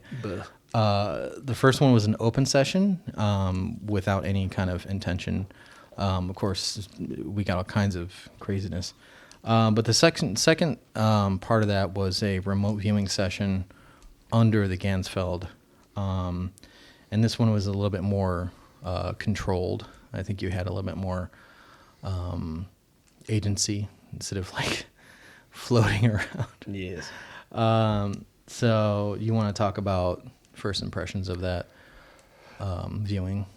I want to do 2 things with it because it was again, it was a bit of a learning lesson. We do a lot of repetition on the show because we're talking about crazy, weird nonsense that most people haven't heard of. So we apologize, but being that it's your experiment, tell them what the experiment is and its intent, and then I'll kind of, I'll go from there. Okay, so there's two things going on. There's the Ganzfeld, which is an experiment to kind of understand like telepathy or psychic ability, and controlled remote viewing was a program developed by the U.S. military and Stanford Research Institute And the Russians. to for like spy work. So in this particular session, we are mixing those 2 methodologies. So Jon has a target, which he has no previous knowledge of. It's in a sealed envelope, and there is a 8-digit coordinate number that is assigned to that target. And the mission that he had was to discern what the information is inside the envelope. So he's supposed to relay that back to me. Whereas this is different than the open Ganzfeld session, where it's like whatever comes to you, you just say it, and then you state it and you move on. This is more like you are trying to psychically place your mind into that envelope and then retrieve the information that's inside the envelope. I was blind to the envelope too because I had forgotten what the information was inside. So I would say that you did exceptionally well. But with this particular target, there wasn't feedback. And just to throw a note out there, if you do remote viewing sessions, you should have some sort of feedback so that you can check and see if your work was correct, if your data was correct. What do you mean by feedback? So the target I gave you was, it was written out in Word. It was the planet Venus, and I think like 1 billion years ago, the surface of the planet Venus 1 million years ago. That's not something we can verify, at least not right now. If I were to give you like, describe the signing of the Declaration of the Independence, or something like that, we can actually go back and we can see who was there, what they were doing, things like that. That's verifiable, and that has feedback. If you give yourself something that doesn't have feedback, you can't really tell if you were on target or not, or if you're correct or not. And getting that feedback is essential to like psychic growth and like knowing knowing in yourself, like if you're on point or not. Like you'll know when you kind of stray off target and you start describing things that are not inside the envelope, which we can talk about in another episode too. But I think the Ganzfeld actually assists and control remote viewing very, very well because it reduces the signal to noise ratio. But I just said a bunch of crazy stuff, so a bunch of jargon. I just threw a bunch of jargon at you. So. This is how I feel. Welcome to my life. So yeah, that was. And what's the purpose of the code, the number code that you put on each envelope? Well, it used to be back in the early days of the Stargate program, Stargate Grill Flame. Yeah, yeah. So they called it Stargate Grill Flame. It had a bunch of different names, but the purpose of that was actually like coordinates of latitude and longitude. But then they slowly became to realize that the numbers don't really mean anything. So you can just like type out a digit coordinate, and it's just assigned to that target, and it doesn't really mean anything. The numbers are meaningless, except that the only thing that it means is that it's attached to focus focus the viewer on that. So the numbers don't really mean a whole lot. There's not meaning inside of those numbers. It's just to focus your mind on that so that you can develop what is called a gestalt. You'll get an ideogram from those numbers, and then you'll start to probe that ideogram, which you were doing without even telling me telling you how to do that, which I don't know how you figured that out. I don't know. But when you make that physical connection after you write those numbers out, now you have like something to point your mind towards that. So yeah, the numbers they don't mean anything. Which if you're doing this by yourself and you're creating your own targets, I would say use a random number generator and don't use the same number for a new target, or else you'll corrupt the data. So, and also too, like when you're doing this, when you're in the feedback stage, the person who is viewing, that's the first person who should see the feedback, or you're going to get to, there's a lot of different rules developed by SRI and rules also on an exceptionally soft science of nonsense. So, that's why we've made our own rules. We've applied rules from a smattering of different things. It's kind of amalgamation. But also, like, if you're going to try and say, hey, I did this, and then tell your friends or make a podcast, you kind of got to have rules so that you can prove that you did something, right. That there's structure. Yeah, and if you make a mistake, it'll be like, oh, it's not real. I know. I don't know what the hell I'm talking about. What else I was going to say? I don't know. Well, I can just start launching into what happened. Okay, yeah. Let's talk about it. So the sentence was, describe the planet Venus 1 million years ago. I'm going to double check that because I took a picture of this. Which is also interesting because so it's not the first time that we've done this. And in the first episode, we discussed the first time that I attempted this with the magazine. With the manila envelope with the code on everything he's talking about. It was a magazine that had images. Yeah. And I was picking up on more moderate literal things. Like I was like, oh, I see water, fisheye lens, ropes, this man, like all these things. Whereas this was a statement. So I had, I couldn't pull the same literal, and that really, I think, showed in the results. Yeah. Which means like you can have like, usually you can print out pictures that you've downloaded from Google. You can, I usually like to tear out pages of a magazine while I'm blindfolded, and then I stuff them into an envelope. I know it sounds weird, but it helps to keep me from... If you're listening to this podcast, it came for the weird, man. Yeah, it helps me from doing what is called front loading. Front loading is when you're aware of what the target is before you try to view it. And everybody like really frowns on that because your conscious mind is just going to try to guess the entire time. Mm-hmm. That's why I've always had you blind to everything. Yeah. And to a certain extent, I was also blind to the target. It was a double blind experiments, usually what we're doing, so that I can't influence you subconsciously. Like if you were sitting across from me and you started to pick up on something, I would be like, oh, yes. Maybe not that obvious, but you would see my body kind of move and twitch, and you'd be like, okay, that's the right answer. Yeah, definitely. Because, so that's why it's good to have your monitor be blind to the target as well as the viewer to be blind to the target. So then if you're blind to the target, you're good. You're going to do it. But, I mean, sometimes you're going to have good days. You're going to have bad days. I mostly don't pull this off. We just had some really... when it happens, it's so on point. I can't... I'm the skeptic here. Yeah.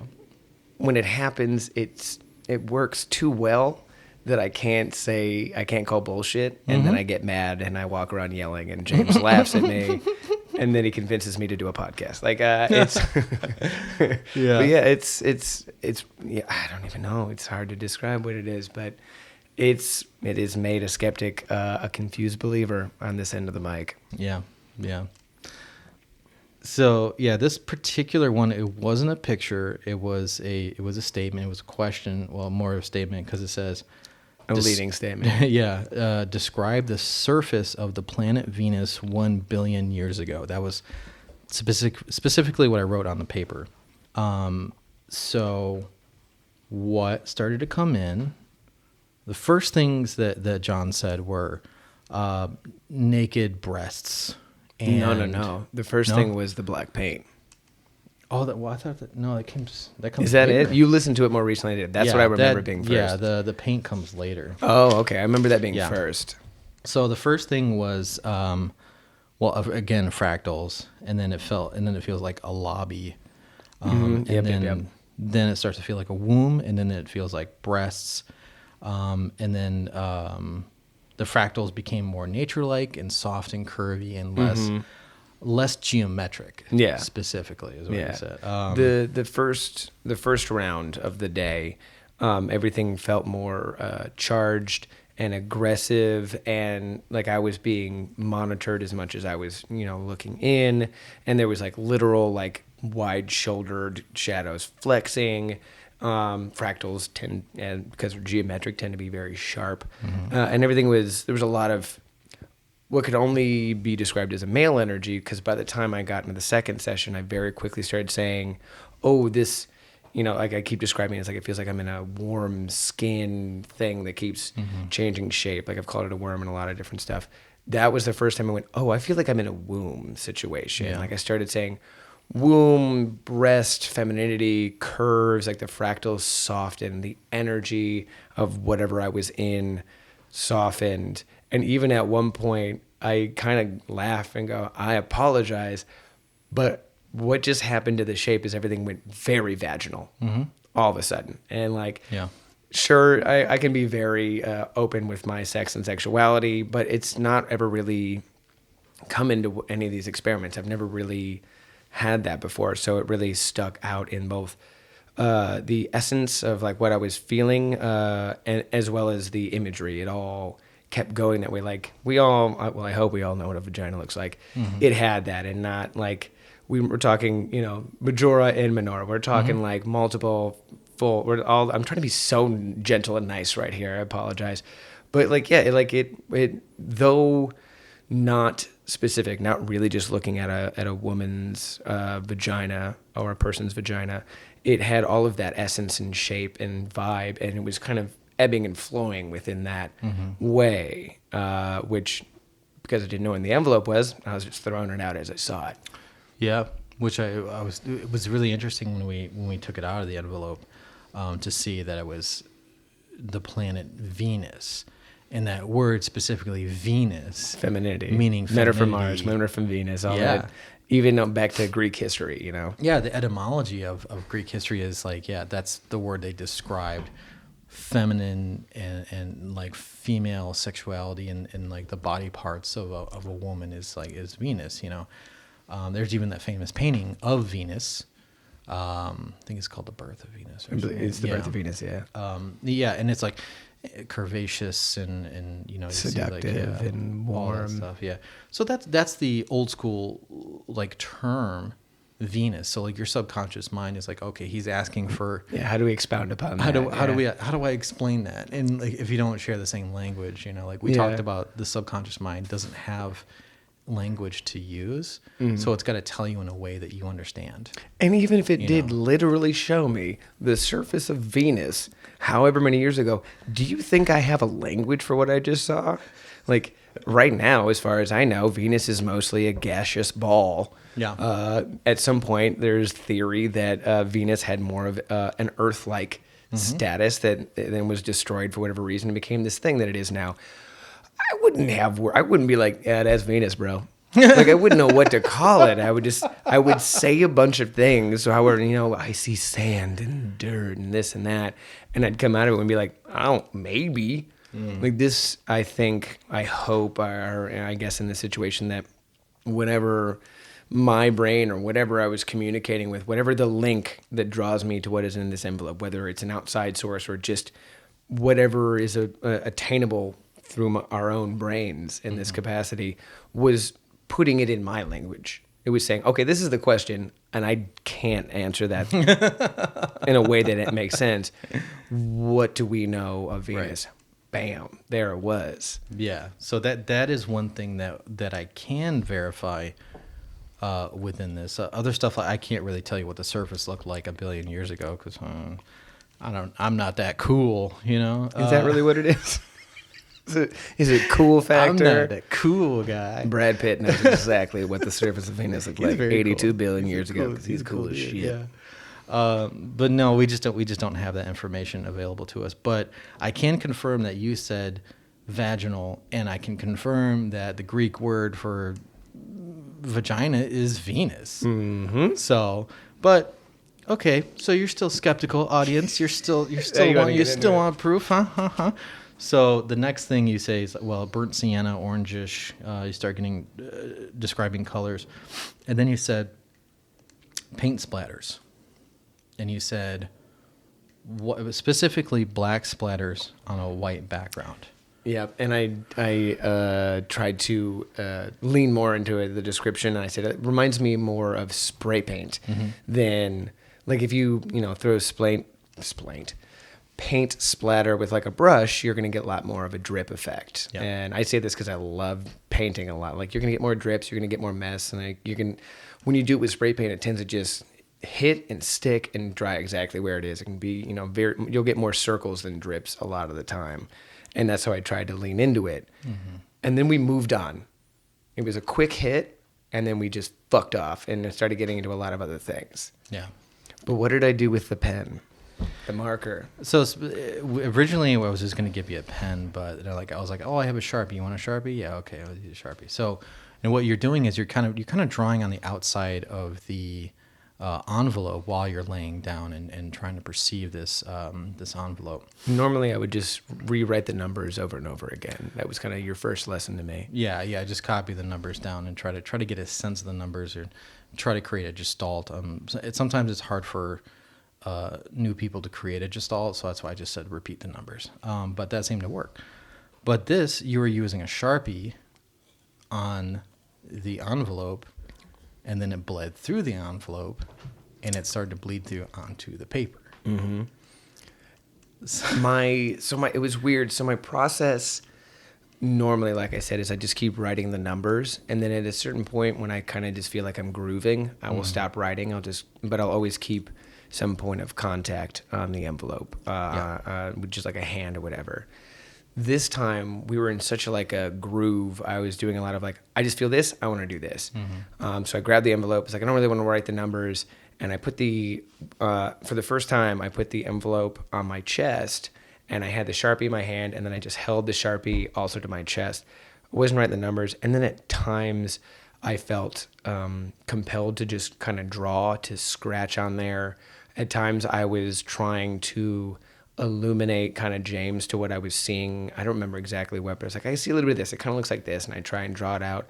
And then I remember recognizing it, not recognizing why I felt compelled to do it, but still kind of doing it. At times I would hold the felt tip of the Sharpie down against the envelope, and I wouldn't move it. I just hold it in one spot, and I it felt in a sense like I didn't want to break the connection by removing the pen. I wanted to keep it located. So if I felt the draw need again, I would go. And sometimes I would get back into drawing. Sometimes I would kind of forget about it. Sometimes I would keep it placed in. And I would just go and go and go. And that was, I would say, of my focus was the least important thing happening. I was making note of it, but I wasn't focusing on what I was drawing or why. I was just there to connect, to just keep physically activating with what was happening. But by the time the paint splatter vision hit and moved on, that was pretty early on, early to mid. And then I just kept going in a lot of different directions, and slowly towards the end stopped interacting more and more with the Sharpie. So when we pulled it out of the envelope, it is James has wrote this on a computer and printed it out on computer paper. So it's just a quick sentence, like he said, about Venus in the top left corner. The rest of it is a full white piece of paper. And the first thing I noticed, there was a splatter of black ink from the Sharpie on the paper that was in many different sizes, and it happened to be where I was leaving the pen for longer periods of time while sketching or in between sketching. James has a photo of it, and the first thing I noticed when I pulled it out, I said, that's the black paint splatter I saw. Like no drips, intentional splatter in like an angle. Yeah. And it absolutely I actually didn't realize the Venus connection at first because the splatter startled me so much. Yeah.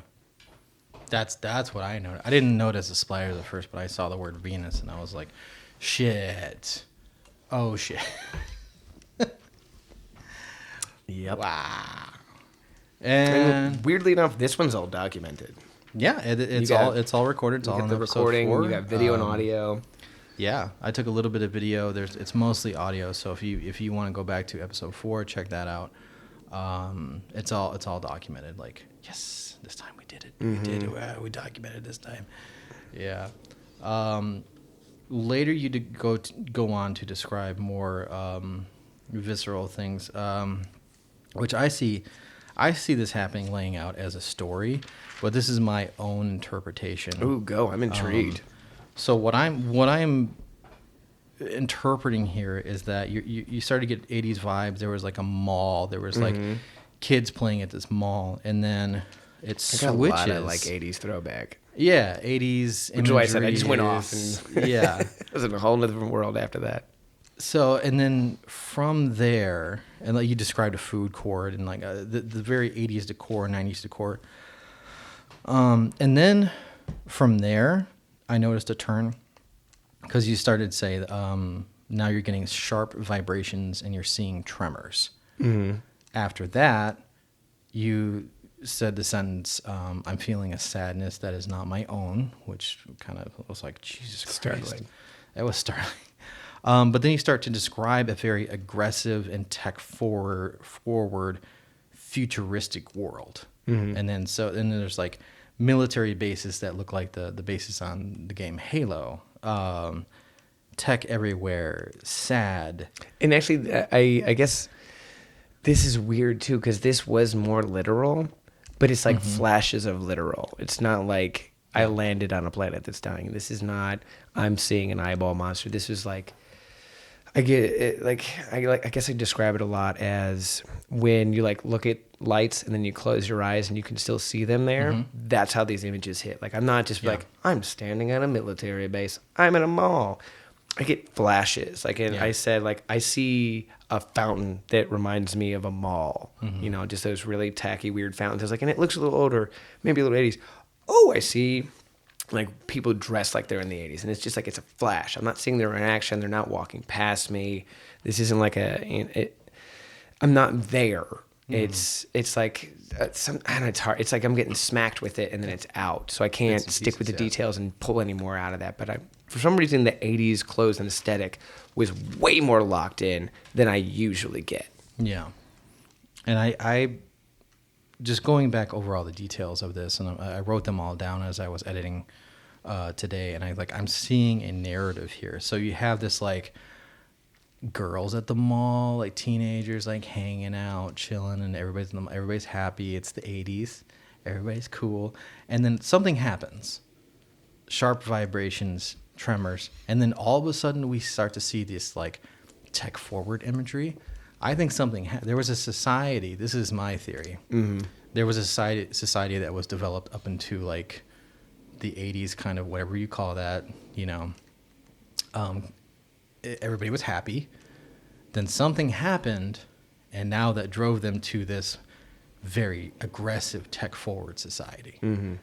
And then it ends with a nuclear holocaust or something fucked up. Yeah, like it ends with sadness, well. a growing, expansive, dominating glow across the horizon. And then at the end of it, you said, it's obvious this is the end.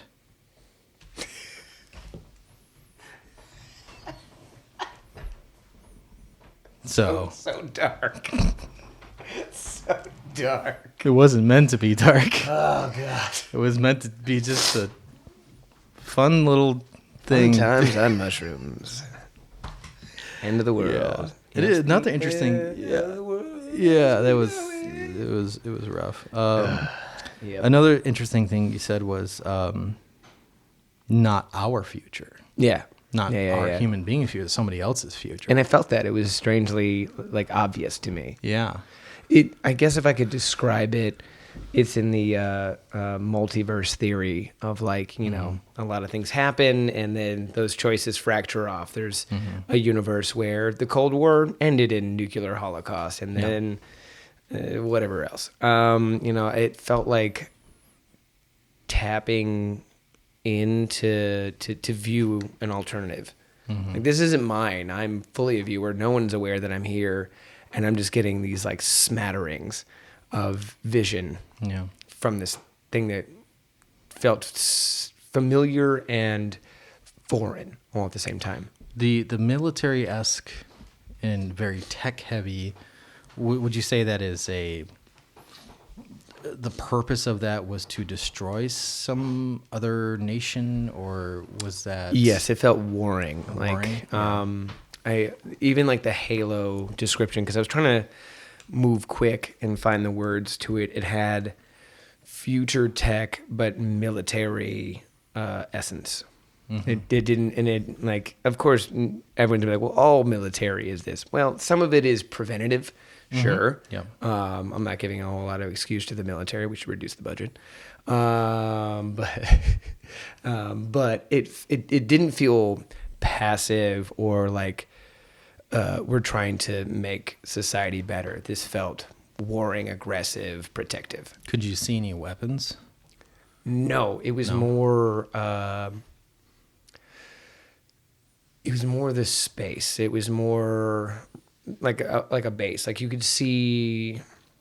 Like when you're like if you're in a moment like we'll just go back to Halo for the shit of it because so many people know what that looks like. If you're just like on a part of the map where you're not fighting, there's no bodies, like you haven't seen anything yet, and you're just on one of the more military forward situations, it had that like really like metallic walkways and these really strong arching like protective barriers, but it all like it had a masculine energy. It had which is interesting because we started a different way. Like it had a military future protective things live here, but base like. Were you inside or outside? Inside. Yeah. Okay. And you saw... So you didn't see any specific weapons or bombs or I don't vehicles? believe so. I don't believe so. I would have to re-listen, but I don't think I say anything like that. No. That wasn't... Yeah, I didn't hear that. I was wondering if you had any... No, I don't recall. So no suits, no vehicles, no weapons. And at that point, that was one of the few times where I didn't see people. Like when I was still in the mall space, I got people, and then once it got into like the, I feel the end, there was less and less because like the mall is busy, and it had like especially in the '80s, malls were epicenters of culture, air quotes, but. By the time I got there, it was more sparse. It was more, you're within the future, within the movement, but the people aren't there. which I didn't actually clock re-listening to the episode, how interesting that is. Yeah, because you do say it felt more vacant. Yeah. And more cold, and so it's like maybe a good portion of the population died, and now it's like everybody's a lot more aggressive now. I mean, it could have been like earthquakes happened and had a huge depletion of resources which people fought over, and this is all saying that maybe there was a society on Venus at some point. That scientists do believe that there was. At some point, there was able to sustain life in the water. And Mars and and Venus at some point, Yeah. So, but that's just my theory, and that's like also again the problem with not having a good feedback-based target where you can actually verify the feedback. But that's just my theory, is that like some culture lived on there, and then they had a similar aesthetic to ours. And like the 80s aesthetic and malls, You never know. And then something happened to their society and they just became very tech forward and aggressive and warlike, and then blew themselves up with nuclear bombs. Yeah. And it was personally very emotional, because this was another one of the times where I kept like kind of giving James I'm okay, let me ride this out, but I like I said, like this feels like the end, and I was seeing, I guess, like, and again, the best way to describe it is kind of like the Terminator scene where she's holding onto the fence without the skeleton on the fence part. It was just more like in the distance, like when everything just turns red and like it just overwhelms the view, which of course I'm under a red lamp, but it felt desolate, quiet, sad, the end, and you can hear me on the recording mentioning that I'm crying, and there was a couple times where I'd like tear a little bit and would kind of run down and wipe it. By this point, it was a constant flow. I was just crying, like I wasn't having like it wasn't that. It was just tears. Everything else was composed and aware and like listening and feeling. But it was just this massive, which makes it almost feel more foreign. Like if you watch a movie and you tear up, you still get a little bit of the you feel it really all through your whole body. I didn't feel it like all the way through. I understood the sadness. It felt clinical. Like I knew it was there. I felt it. I felt empathetic towards whatever I was viewing, and I was just like bawling my eyes out. But it wasn't that like to the core sadness that like it was clinical. It was observant sadness, which I think is kind of odd and rare. Yeah, you actually said it out loud. Like you said, I feel a sadness that is not my own. I was like, oh Jesus, oh man, oh fuck, like this just got really dark. Yeah. Yep. But yeah. So, like I said earlier, I just kept wanting to see a planet die because you put it in my brain, and then I fucking did. You did, and I didn't like it. Yeah. Yep. So, I mean, I guess at some point in the future, they're gonna go to Venus and they're gonna dig some stuff up, and maybe they'll find some evidence. But that's hundreds of years from Yeah. I'll be dead by then, so it's not like anyone can say I was right. Yeah, if you're listening to this podcast in the year 2209. I was right. You're welcome. Yeah, there you go. Yeah, so we're speaking to you from the past. Hope you find something cool, and maybe Elon's brain is attached to a Android at that point. I don't know. If he is, kick his ass for me. Obnoxious prick. Man, you think he'd be weirder as an Android, or just be just as weird? He can only get weirder, I imagine. Do I like space travel? Yes. Would I also rather just like feed the poor? Yeah. Like I don't know. Anyways, that's a different podcast. Anyway, so there we go. We did our analysis of those two sessions, which that was a lot to unpack. Holy shit! That's why we had it to make it into a whole nother episode. Yeah. Or else like a month. Yeah, or else that one episode would be like 2 hours long. But all right, we'll take a little break and then we'll come back to our next topic. All right, now we're back from our break again. Take so many breaks. Long episode too, my God. This is a long episode. There's a lot to talk about with that last episode, or that last experiment. Yeah, the last one we did was a bit of a doozy. I was nervous to talk about this. This is the first time I've been uncomfortable. Yeah, I can understand why. Yeah, Yeah. it's just so like otherworldly, Mm-hmm. you know. And there's no way to really describe it. Like, hey, I was on vacation. I went to Germany. You know, they have hot dogs too. Oh, cool, mustard. But this is not. Nah. And like when we were doing it earlier, even the first experiment where I had the results with the envelope, I could bring it up comfortably. Like, this thing happened and it was crazy and I can't explain it. But you know what? It was the mushrooms. You can just like, what were you doing? We took mushrooms. We decided to do a thing. It's whatever. And they're like, oh, that's interesting. That's cool. I never heard of anyone do that. End of discussion. Mm-hmm. This I don't know how to talk about. It's so like, because I felt so much. It meant so much. Like, even just like I watched, a planet die and I cried and like, and to me, it felt incredibly real. Yeah. That's really hard to then go tell anyone. Like, I don't mind doing it with this because this is cool. I'm hoping that anyone who is here is intrigued and wants to know. But like, just bringing it up, everyone's gonna think you're a freaking crazy person. That's what's cool about the podcast, is because this is definitely going out to a niche audience, and I think people will enjoy it once they listen to it. Yeah. But if we were just on our own and we did it, I come over to your place, and then we do that session, and then I have this otherworldly, strange paranormal experience. Like, I can't tell anybody about that. I can't tell anybody about the goat God experience, Which hilariously happened at a party. Well, that one was by ourselves. True. No, yeah, it was the planet. It was the planet was at a party, yeah. So like we're in what is my room, but it's also in the basement, so it's really tucked away from everyone's activities. Yeah. We're like, we'll do a quick thing and go back to the party. And then I remember that day, and then for a little afterwards, everyone kept saying, James seemed a little off. I think he's fine. He's fine. Don't worry. No, don't worry about it. I was like, he had a thing. It happened. Obliterating a plane. Like, I'm like, it's hard to have, fun after that happens. You can't tell anyone. You just got to suck it up and get back to whatever. Yeah. Which is why we do it different now.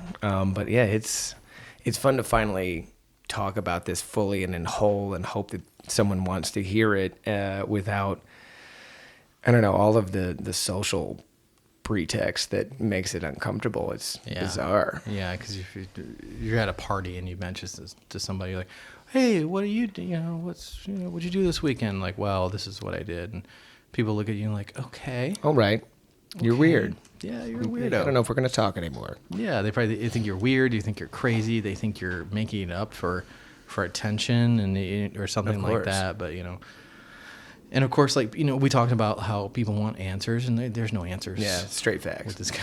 Yeah, no, we got nothing.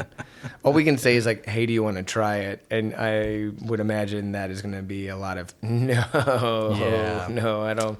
There's going to be a lot of no's. no's. Yeah. People are going to be like, no. You want me to be partially deaf and blind, laying on a stranger's bed on possibly a hallucinogen? You know what? No, I'm not going to do that. At all. Yeah. I get it. Like, I'm not going to judge anyone for that, but yeah, it's a tall ask. Yeah. The type of caliber I think I would look for to be a guest on the show, if we're going to continue to have new guests. And if you want to be a guest, please email. Yeah. Email us, Ganzfeld Files podcast@gmail.com if you want to be a guest. If you want to try out the Ganzfeld, and see how it goes. Yeah, shit. We can try and guide you over a Zoom call. Yeah, if you want to do it over Zoom, like we can try to do that. I think like mostly ghost hunters would be interested in this kind of thing, or people who are like psychonauts and they like to, people who like to meditate, people who like to try to reach higher realms and stuff like that.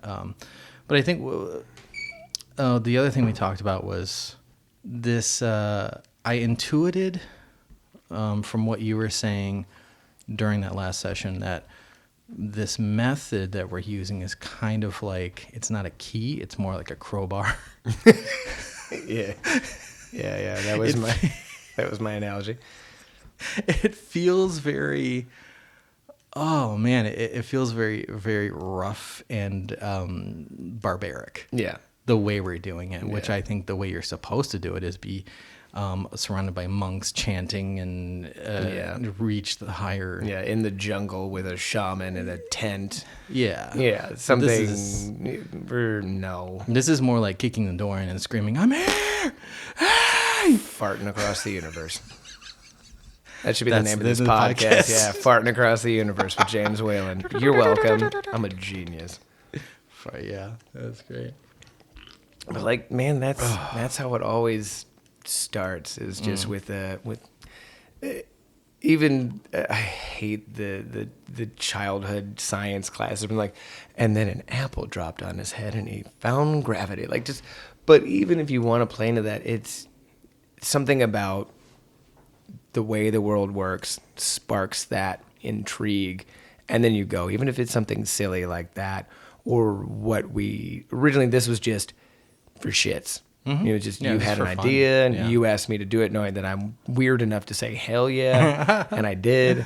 And Yeah. now it's like, oh, this stuck with us. This has Yeah. intrigued us to a point where we can't give clear answers, but we know there's something attainable, or at least something to discuss within it, and it's worth trying. I think it is. I think it's the podcast is mostly just for entertainment value, but it's also we're kind of seeking knowledge, and any knowledge that I can find, I'm definitely going to share it with the rest of humanity, whether you believe me or not. Yeah, who I don't cares? care. You tune in if you want to. If you don't like it, you can always turn it off. If they listen to this whole episode by now, they're not turning it off. They're committed. Yeah. Christ. Yeah, they're committed. But that leads me to another topic, is that, well, like people say, okay, this is all fine and good, but what's it used for? What can you use it for? Because we think in terms of like materialistic. So one practical application that has been used in the past, not specifically Ganzfeld, but controlled remote viewing, is to find missing persons. Yeah. So the difficulty with that is, though, it's like, let's say you're doing a Ganzfeld session, and you're doing a controlled remote viewing session. You're going to tell me, and I'll say, well, where's the missing person? I won't specifically say that. You'll be blind to the target. But you'd say, oh, I'm seeing a tree. There's a babbling brook, and, I see some leaves on the ground. Yeah, where the fuck? Where's that? Come on now. I live in a city where there's not babbling brooks, and I can still kind of point you somewhere. I don't know. You know, go to this park, Yeah. check that out. Like, Yeah. it's too vague. And I mean- also, like, you don't want to give false hope to people in those situations. Sure, Like, sure. you better So- come correct or Yeah. fucking shut up. You got to be really experienced. You know? And a lot of those, like, those ex-military guys, they went into businesses of their own. So some of them work for police department as a psychic remote viewer. Some of them do, like, consulting services for businesses. Like, some people say, like, what's going to be the most popular color in the year 2022? And then they'll go and try to find the answer. You know, so some companies base their future products or whatever they're going to roll out on those psychic predictions. Another one is like future tech, where they'll ask the viewer to go in like 2 or 3 years into the future, see what people are doing then, and then bring me that information to it's kind of like plagiarism. Kind of, but In a way, yeah. But of course, the question that a lot of people ask is the lottery. And it's a nut I'm trying to crack too. But shit, me too. Tell me how. yeah.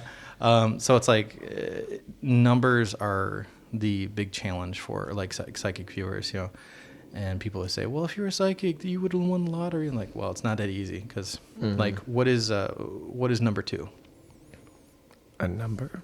Yeah. Besides that, what is it? I have no idea. Concept. Yeah. It's an idea. Okay, good. I'm glad there was not a definitive answer. I was dumb. See, there is no good answer. No, so yeah, it's like it's a representative. So it's like when you're trying to psychically view something, Oh, yeah. That makes it's sense. not a real thing. You know, it's a concept. It is a placeholder. You know, I wouldn't like bring you a handful of stuff and be like, these are an amount. You know, like, well, how many is that? I don't know. I'm dumb and I don't have language. Yeah, go travel Europe and try and spend money out there. It's complicated.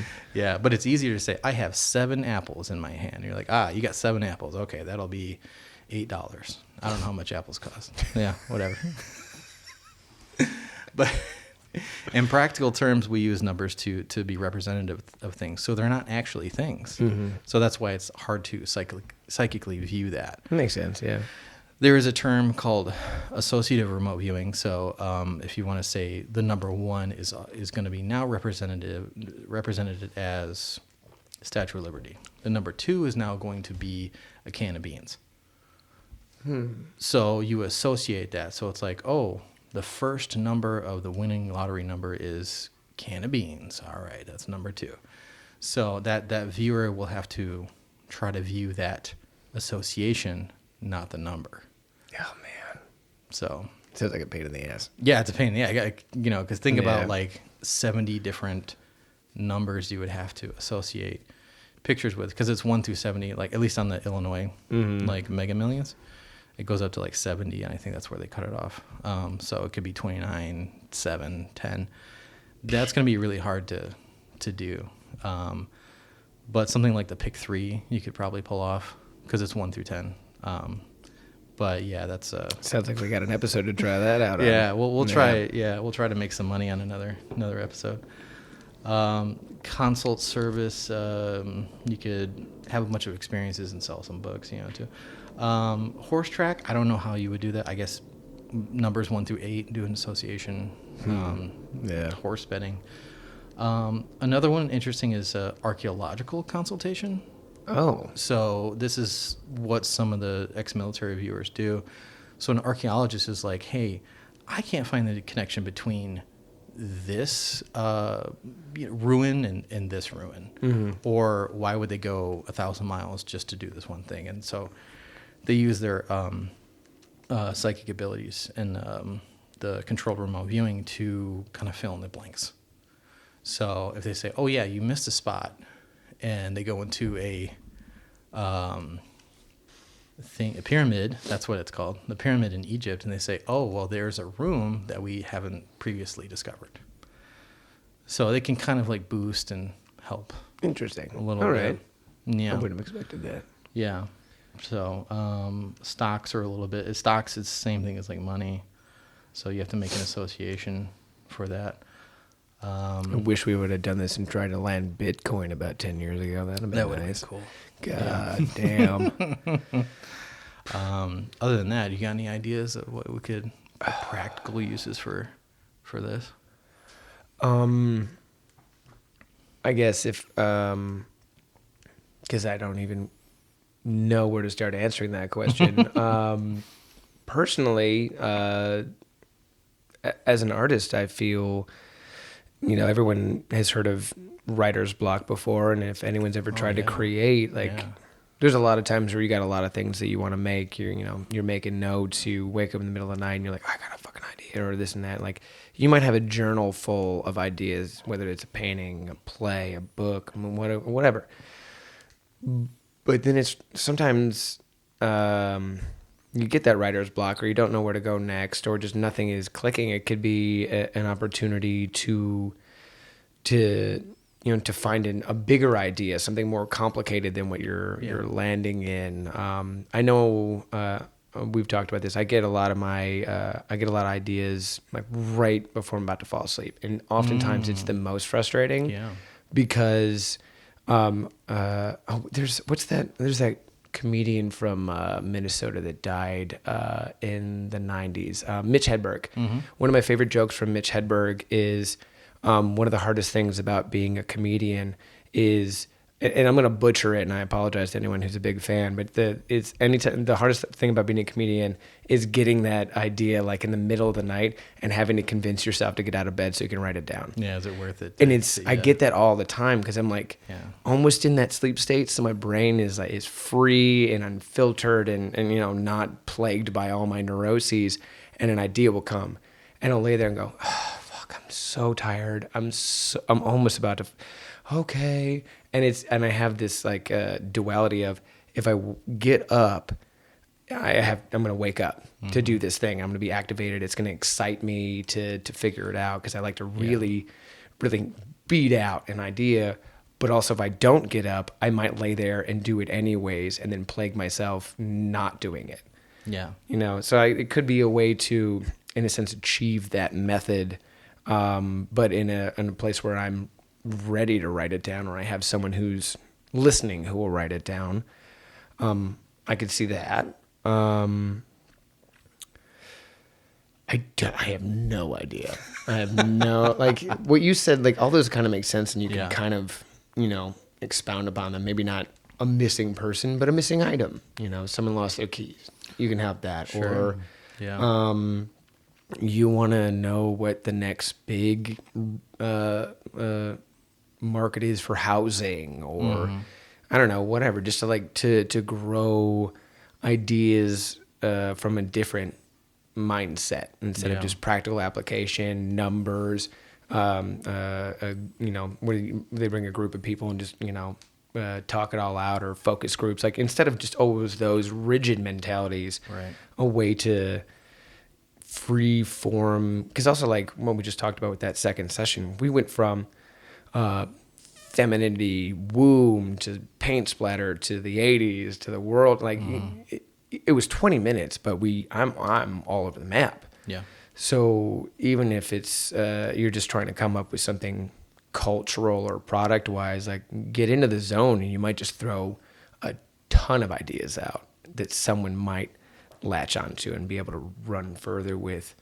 But yeah, I don't know. I only have vague answer, to be honest. I think another one would be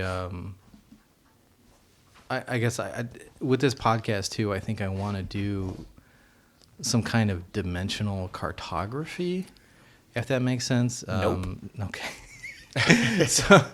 so like you were describing what you were seeing in that first half, that first part of that session, the open session. Like I'd like to be able to take all that data and just kind of store it somewhere, and then build upon that later. And then I say, okay, somewhere down the line, we're going to call this the level 1 dimension. Mm-hmm. And then we'll say, okay, now we can always reference back, like, oh, I'm going to travel to the level 1 dimension, and then I'm going to go discover some more things. I kind of see it as we're like pioneers, and this is like another frontier. It's just consciousness is another frontier that we're, traversing, figuring that out. And also to define our existence, and kind of figure out like what the possibilities are. I feel like there are so many possibilities that are not, we don't know about yet. They're uncovered. Yeah, well, I think that's a hard part of where we are as a society. We can't go find new land, at least on this earth. Obviously, that's why certain people are trying to go into Mars, space, and branch out. That's a whole nother topic of bullshit. I don't want to get into it. But I guess it may be, it's maybe a more free flowing way to come up with new ideas. Because like once someone strikes a chord, and most specifically in a capitalistic sense, then everyone rallies around it. Yeah. Internet, PC computers, next big thing. And then you get Walkmans to iPads, or iPods to every music device, iPhones, like all these things. Like there was one mind that changed the game and imagined something new, and then everyone else rallied around it, and they grow the idea. They find ways to make more, stronger, faster, easier, and make more money. But you always kind of need that one person to just kind of wrench a new idea, and which is what sci-fi novels and movies get a lot of credit for. Like they've been talking about talking into your watch forever, and video screens that you can talk to someone on live, and things that for a while were mind-blowing, but someone could come up with it. And I would say that's maybe it's just because I'm in the moment instead of looking at it historically, but it feels harder now. Like if you look at in the earlier parts of the 1900s, we're like, this is the world of the future. Everyone's gonna have a robot in the house, and we're all gonna have flying cars. Like I feel there's less of that because it feels silly to experiment with that thought. Like there's so many weird, wild, off-the-wall ideas they came up with back in the day of what the future would look like. And some were absolutely asinine silly, and some of them came true. Yeah. But you got to throw a lot at that dartboard before you figure out what really is going to stick and work in the future. And I feel a lot of that has been bled out of society because technology changes so insanely fast. Mm-hmm. Yeah. It's hard to keep up. It's hard to be visionary. You're barely you're still trying to figure out how to update your computer before you're trying to come up with future tech. Mm-hmm. And yeah, sure, we got, as we've mentioned, the Elon Musks who are pushing that, but I feel that it's become more of a rarity to be truly future visionary. So that could be a possibility of let your mind roll to things that you can barely explain technologically, and then try to figure out what they are, how they apply, how they're helpful, how they can be made. Like there might be a process and an opportunity in there that it breaks the mind of everything else that's just constantly flooding your mental space, and distracting you, to just turn that all off and just go, I don't know, what's a possibility? Yeah. Yeah, I think that there's a desire to turn everything into a materialistic sense. Like, what's the usefulness of this? And how do we make money, and how do we make more product and things like that? So maybe in the future we'll have a less money-driven society. I mean, it's possible. I don't know. I mean, we've been money-driven for a long time. Oh yeah. So, but we'll see. I mean, hopefully with new technology, there's less focus on money. But speaking of money, like and subscribe. I'm gonna spit my beer out. That was brilliant. Yeah. But yeah, we're gonna wrap up the show there. Thanks for tuning in. Thanks for being on the show, John. Hell yeah, man. Always down. Yeah. If you got questions or you got comments, whatever, of course, Ganzfeld Files podcast or at gmail.com. We're also on YouTube. Give us a like, subscribe to the channel on YouTube, watch it all the way through, give us money, and Spotify. money. And Spotify. We're also on Spotify. So yeah, that'll be it for this episode. Bye. Thanks again.